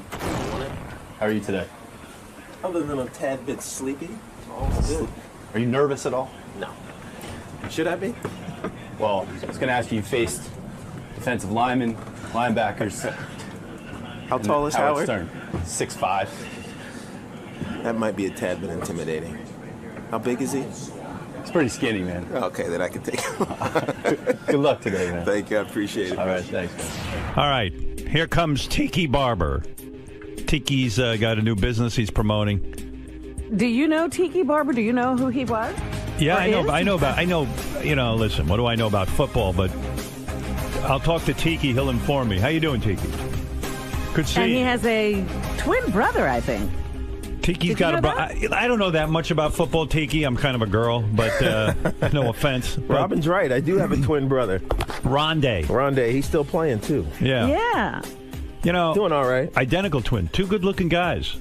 Well, I appreciate that. Yeah. Coming from you, I think that's a compliment. Nothing sadder when you see a twin and it's two ugly dudes, you know. It's like, Oh, wait a minute. You know what I saw the other day, and I said, now this is a real shame. Ashton Kutcher has a twin brother. Yeah.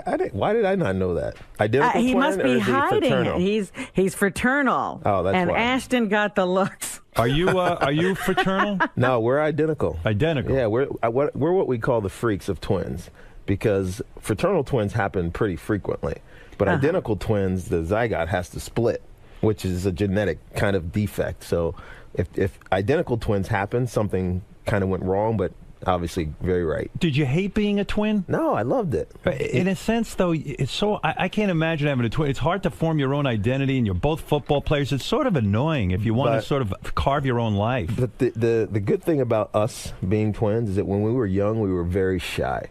So if I didn't know you, I wouldn't look at you, much less talk to you. So I had somebody there to insulate me. So we had this. My mom used to tell us that we have this little twin speak, and it was really not twin speak. We were just mumbling because we knew each other's mannerisms, so we knew what we were saying, even though we weren't speaking anything audible. Where'd you kept us grow comfortable. Roanoke, Virginia, Southwest Virginia. My mom and dad were both Hokies at Virginia Tech. My dad was a football star there. They got divorced when we were about 2, and my mom raised me. And your dad took off, right? Same old story. He did. It was in the late 70s. Those things that were going on around those times. My mom said, "I don't want that around my kids," and so he was out of our lives. He was into drugs, alcohol, all that stuff, and so my mom kicked him out basically, and we didn't see him again for 10 years, 12 years. You pissed off at him? Not really. More indifferent. And even to this day, we don't really have a relationship with him because he wasn't there during the formative years of our lives. What's he doing now? Did he show up Interestingly, at some point? he did. He showed up once when we were in 7th grade. Let me guess, when you were famous and making millions. No. My last collegiate game was against Virginia Tech. Yeah. And obviously his alma mater, and he showed up there, and it was a awkward interaction because I didn't know what to say to him. Right, I know there's some relationship and connection that needs to be made, but I didn't know what to say to him. So fast forward, he got his life together. He got remarried, and he went to Oral Roberts University, and now he's an ordained minister. But doesn't that make you angrier? Like in the sense that you got it together, and then you come to fucking tried. No, he tried to reach out. He tried. He came to a couple games because he's in Oklahoma. He came to the game we played in Dallas. I met my half brother. But I bet he doesn't play football that He actually did. He did? He did. Was he a professional? No. He was actually pretty good so in high school, but he blew his knee out, I think, his senior year, so he didn't make it. But they both went off to college, my half-brother, my half-sister. Did you ever turn to your dad and go, "Hey, man, you really fucking blew it. You should have stayed with us." Yeah, right? Yeah, we're way better. We went pro. My mom's doing all right now. Were you the greatest running back that ever lived? Hell no. You crazy? Are you or no? No, not at all. You know what? I came into the NFL at a time when running backs needed to do everything. So they had to carry the ball between the tackles. They had to be able to catch the ball out of the backfield. They had to be smart enough to stay on the field on third downs and protect your quarterback. And it was pioneered by Marshall Faulk. That era lasted about 10 years. Teach me something, though. I think the running back's the dude who offensively has to run through all those other dudes. Yeah, you do. You do. But the game changed, right? So Marshall Faulk came into the league. He was this dynamic, super fast, athletic, but highly intelligent player who didn't have to leave the field. And with Peyton Manning in Indianapolis before he went to St. Louis, he was the second field general. He changed the nature of the position. I came into the league right on the heels of that. So it fit my style. I was smart enough. I was fast enough. I was tough enough to run between the tackles. But what quickly happened after I retired is that you started using 2 or 3 guys to fill that one role, and it's kind of changed the game a little bit because I think it's a competitive disadvantage. Does it piss you off that when you were playing for the Giants, they never won? We had some good seasons. We went to 1 Super Bowl. Right, but then when you leave, they win. Well, you know what? It's time for everybody. I was having this conversation with someone about Pacquiao, and he got knocked the hell out last couple days ago. Yeah. And Freddie Roach was saying everybody knows, right? An athlete, you look great. On field, you're still putting up great seasons. In the ring, you're still, you look fantastic. Your body's in great shape. But right? You know that you've missed that step, or if you've lost that step, and it's going to fall off the cliff pretty quickly. That happened. Well, that to me. was the question about you, because did you retire too early? That's what a lot of people ask. Fans think you retired too early. From a fan perspective, probably, because right. I could have given you a couple of 1,400-yard seasons, and continue to get beat up and get more concussion or whatever. I could have kept doing it. But the rumor was, but I was done. The rumor was physically and mentally that your ex-wife had put a lot of pressure on you to quit. No, not at all. It had nothing to do with my ex-wife. It had everything to do with, honestly, Howard, being in New York. I didn't see you here a lot, but I was doing media for 10 years. I was right down the hallway doing Sirius with my brother, and I took a trip to Israel because I met Shimon Peres, who's a former premier. I had lunch at the State Department with Condoleezza Rice. So all these other things were going and they were becoming more interesting to me. Yeah. And so I lost a passion to do what I was, made a professional career out of, because I was getting beat up. I couldn't go home and play with my kids because my knees were hurting and my body was aching. And so I said, I got all these other opportunities. Let me do that. And to be perfectly honest, I didn't think we were close as a team to winning a Super Bowl. So when and then a year later, boom, it happened. Because you're right. Don't you think your position as a football player is the second most important position on the team next to the quarterback? And I mean, you're going to get your ass slammed. In a sense, yes. Yeah. In a sense, because you can either take pressure off a quarterback or put a lot of pressure on them. And if you're smart enough and you're strong enough and you're tough enough, you give your offense a competitive advantage by being able to do everything. And that's what I mean. They've mixed up the offenses now where there's 2 or 3 guys. I think it gives defenses a hint on what's happening. I can't imagine what it's like getting hit by that. You're talking about, and the guys are bigger. I mean, it's unbelievable. Bigger, stronger, they're faster. When you say your knees hurt, are your knees now better, or do you still wake up with that? I have that? bone spurs in my right knee. At some point, I'm probably going to need a reconstruction, but I'm keeping it together. I'm still in good shape. I'm working out pretty regularly. Every now and then. So I played a flag football game last weekend with some folks, and we booked this through my new company, which we'll get to later. We will get to, yeah. But they were serious football players. So at this point in my life, I'm just an average weekend warrior. Right. So these guys were wearing me out, running down the field. And I woke up yesterday morning, and my knees were killing me. Yeah. My hamstrings were killing me. And, I think to myself, if I had kept playing, would I even been able to do that? Probably not. So would you say to a guy in the NFL right now, hey, dude, use your head. Get the fuck out of here before you're crippled. Well, what do you say to your brother? Well, my brother doesn't get hit anymore. He plays safety and defensive back, and it's his 16 years in the NFL are a testament, one, to his resiliency, but two, he's smart. So he used to lead the team in tackles. Right? He used to be, I'm the little guy, but I'm going to go in there and make 100 tackles a year. Now he's said, you know what, I'm going to be smart about this. Playing for a long time is much more important. But I would tell guys, especially to think. Right? Think about your life down the line, and especially given the brutal nature of the NFL and some of these issues that are starting to come to light. Concussions and guys with Alzheimer's and dying, the NFL has an existential problem in some ways, because if at some point we start saying X percent, whether that be 5, 10, 15, or 20% of former football players are dying unnaturally because of their time in the NFL, they've opened themselves up to a massive class action suit, but also the viability of the game is going to diminish, because you as a father or you, Robin, as a mother, are not going to let your kid play football. And so the best athletes aren't going to be playing the game. And so something needs to be done. I don't have a clue what it is, but it's starting to get troublesome. And I was going to say it's already happening. Well, it's happening, and it is evidenced by Javon Belcher, which we saw. Some of these things compound. So we don't know anything about his mental state. We don't know if he had mental illness. illnesses.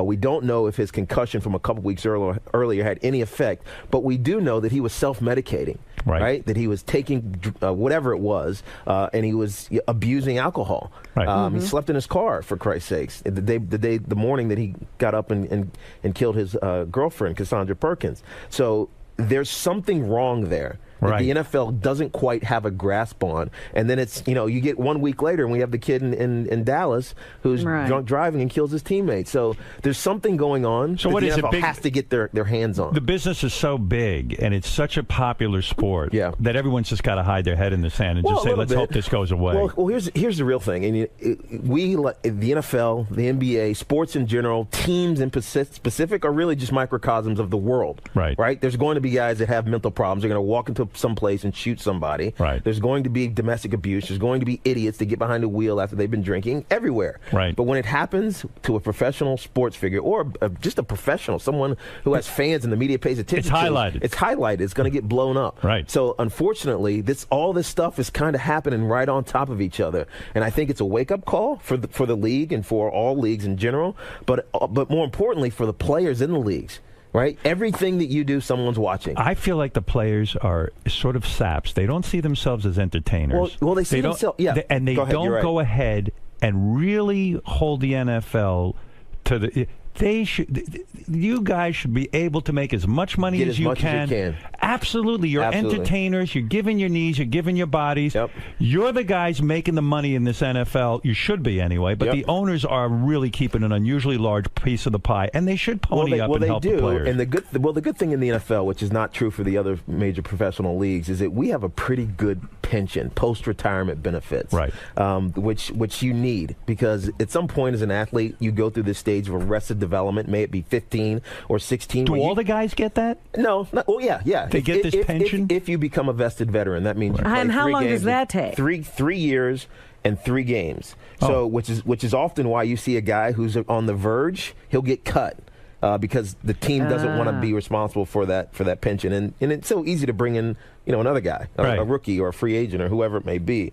But as I was saying, there's an arrested development point. It's either 15 or 16 or 17 where you start getting coddled. You stop developing being a grown up. So how to pay your bills, how to take care of insurance, how to do these things that the average person in the world has to figure out. And the players should get some sort of education because they will embarrass the league if they don't. Howard, they do. And to the NFL's credit, to every team's credit, they do get that education. The problem is you just don't listen. Right? You think you're invincible. You know it all. You get behind the wheel of a car and you drive drunk because you know what? Nothing's going to happen to me. I get in an airplane. It'll be taken care of. Exactly. And here's a guy's wealthy enough they can hire someone to drive him home from a bar or a party, right? They should. Yeah, they don't. And there's entrepreneurs all over the world, especially in the world of professional sports. There are businesses that have popped up to do just that. And it doesn't cost that much. All right? It's $1,000 to have someone drive you around, an ex-police officer or even a current police officer. And keep you out of trouble. Keep you out of trouble to make sure that you don't get in that fight, that you don't walk around with a handgun, that you don't get behind the wheel of a car, that you don't do something stupid and the problem beat somebody that up. The career comes so easily to guys who are really superior athletes? It feels easy. It feels easy, and you don't. And then when it's gone, you realize, my God, I could have played this a whole different way. You're right. It feels easy because you were given a God-given gift. Yeah, but here, that works through that gets enhanced through unbelievable hard work. And that hard work is fun.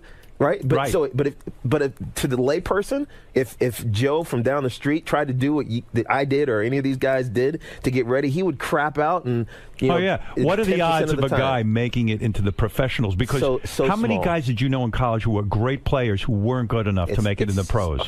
A lot, half of my team. Isn't that insane? 3/4 of my team, and even the ones that did make it, only 10% lasted. Are those guys the saddest stories in football? The ones who get as far as college, they're really good. No, but actually, Howard, those are the best guys. Why? Because they get out. Are they prepared? Because they've learned all the principles of hard work, right? Of teamwork, of dedication, of busting your ass. But now you're not doing it professional, and so now you walk a corporate ladder. Right? You get in a corporate ladder, you have all these things that you've learned in an accelerated form because you played a sport, and it sets you ahead above your other peer who might not have that. A lot of companies want to hire a jock because all men look up to them, Of and course. they're either excellent salespeople or business Exactly. leaders, You're, right? You're telling stories that you can't, you're given an experience that you can't get anywhere else. I played in the Rose Bowl, or I played in the national championship. A lot of game. companies will hire a guy who's had a great sports career because, hey, you know what? This guy, everyone wants to hang with him. We take him out and we have think parties. about it. A lot of companies they're just commodities, right? You could choose one company or the other. So you want to take the one that you like the best. Most right? fun, yeah. Most fun. This guy is going to, he has access to tickets to, the Jets game or the Giants game, or he can speak to this or that and the other. He differentiates himself. So that's why athletes who don't make it actually have a leg up on their peers. As a New York Giant, you had a lot of goodwill in the sense that, hey, you're a great player, people love you, this and that. So when you retire, you become critical of Eli Manning. You know, you're an honest guy. You said, screw it. I'm going to talk about what you felt that Eli wasn't playing up to snuff. It wasn't even about him playing up to snuff because he was gradually and almost exponentially getting better every year after year after year. But you were frustrated with him. Because, of course I was. Yeah. Of course, because I was 31 years old and at the end of my career, and we were starting Kurt Warner, who was leading us on a great season, Eli's first year, and then we replaced him. And all of a sudden, now at 28, 29, I'm starting over with a rookie quarterback who's we know he's going to get there, because he has the pedigree, but I'm going to miss it. Right. And I kind of felt I was going to miss it. So here's what happens. So I leave the game, obviously, as we talked to and alluded to earlier. I get right into media, going to work for the Today Show and Football Night in America. My very first show, and it was a preseason show of most people did not even see it. I guarantee you, 95% of the people who say, "Oh, fuck Tiki," he's whatever, did not even see what I heard, see what I said, or heard what I said. 2 days go by. Whatever. It was a stupid comment. Right. I was trying. What was the comment you made? I was saying that Eli's leadership skill is because the way he talks and the way his manner is, it's funny. Right. It's not. I'm not He's saying awkward and I'm not saying that in a derogatory way. It's entertaining. Right. I mean, we shoot basketball in the with our tape balls after we did our ankles, and we try to shoot it into the the trash can, and we'd always be rejecting each other and stuff like that. One day I'm shooting at Eli, butt ass naked, comes and just rejects it right in my face. I'm like, what are you doing, Eli? But it was funny, right? But that was how he engaged with folks. And so I said, Eli's leadership, ability it's like comical. Right. I didn't mean it in a bad way. Right. I meant it to be funny. It didn't come off that way. But wasn't there a new 2 days later?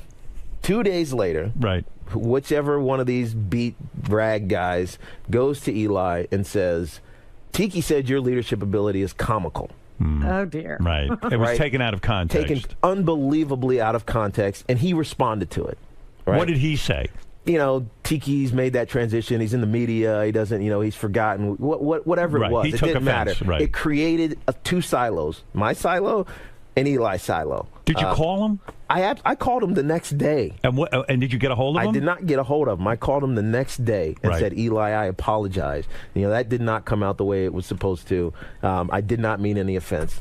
You never heard any of that. You never will. So you left that on a voice? Did you I left it on a voicemail. I saw him subsequently, and we were fine. It became a media storm for a week, 2 weeks, and then they go through the season, the ups and downs of that 2007 season. We all remember it. They were playing horribly at the end of the year, and then they hit that spark. Right. They gelled.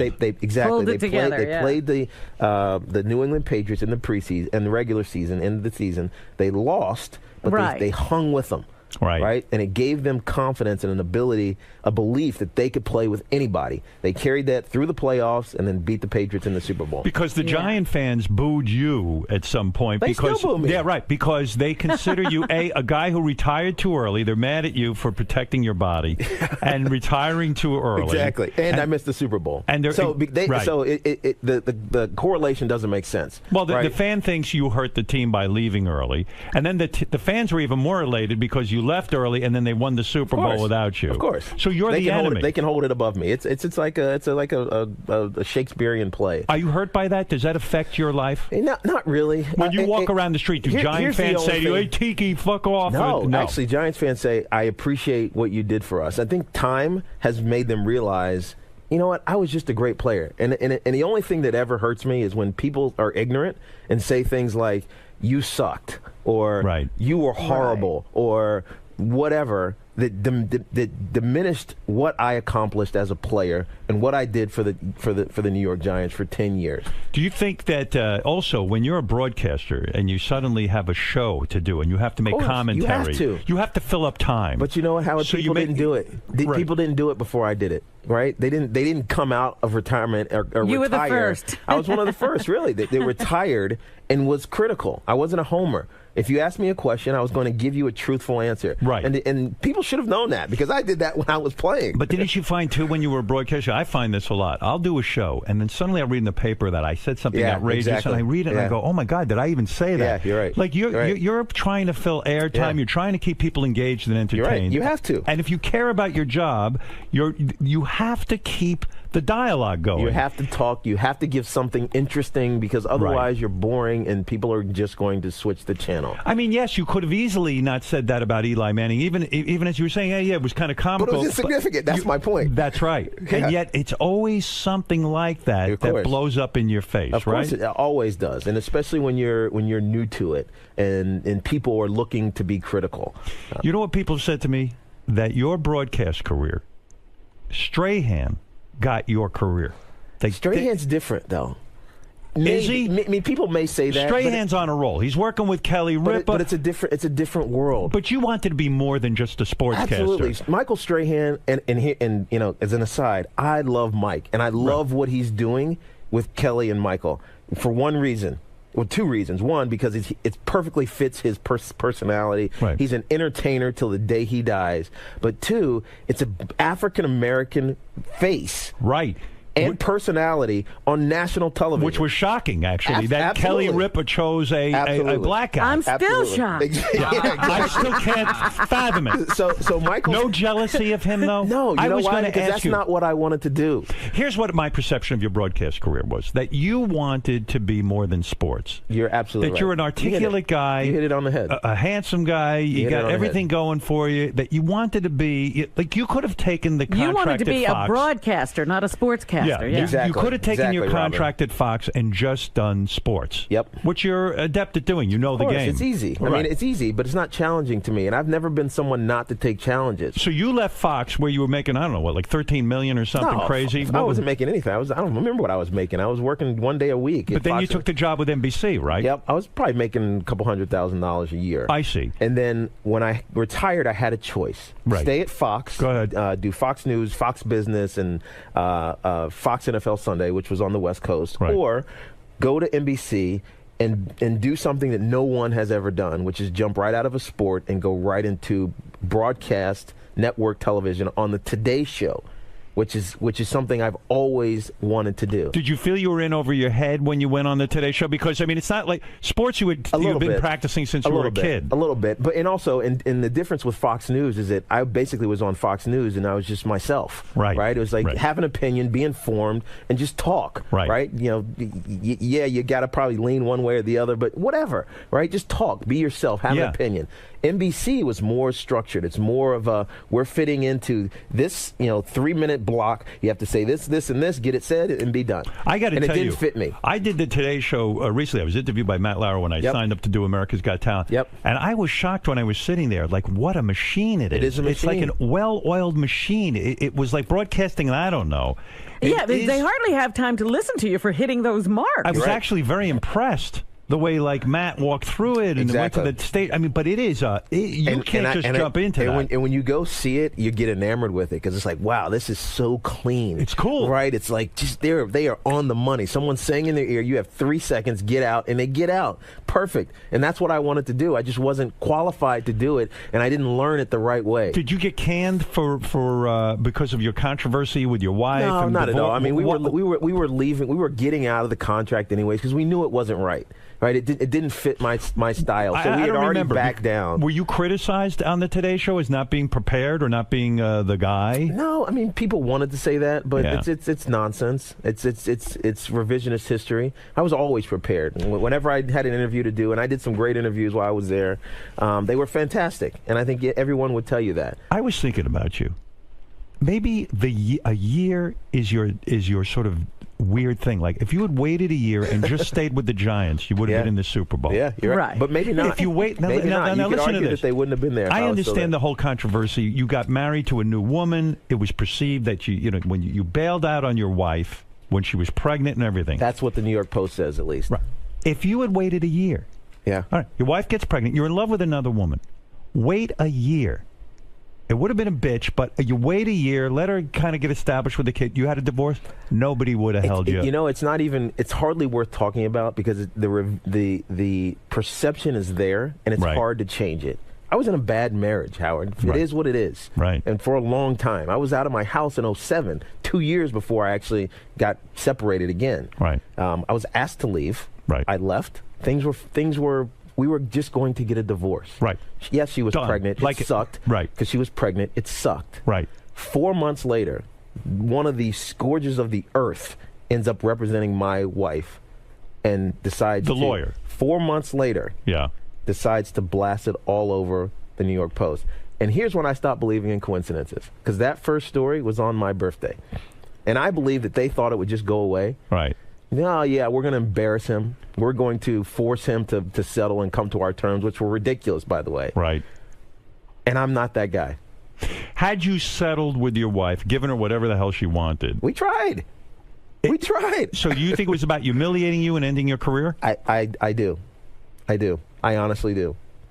Well, how is that a good idea for her? I cut your nose off to spite your face. I have no idea, Robin. Because it's hard to recover from that. I mean, it is. The perception Howard, of Tiki Barber I didn't do anything for 2 years. Wow. I literally didn't. I sat on my ass and. Were you depressed? Absolutely. I literally would wake up, have coffee, maybe eat some breakfast, and watch television for 18 hours a day. Would hardly leave my apartment. Yeah, that's what Robin does. What were you watching, by the way? I love that. So I watched every episode of Cheers. Right. Every episode of Roseanne. Right. Every episode of Dr. Quinn, Medicine Woman. It sounds like heaven to me. It was for a while. I love doing that. I caught up on Dexter. I wasn't into Isn't Dexter. That the Dexter's great.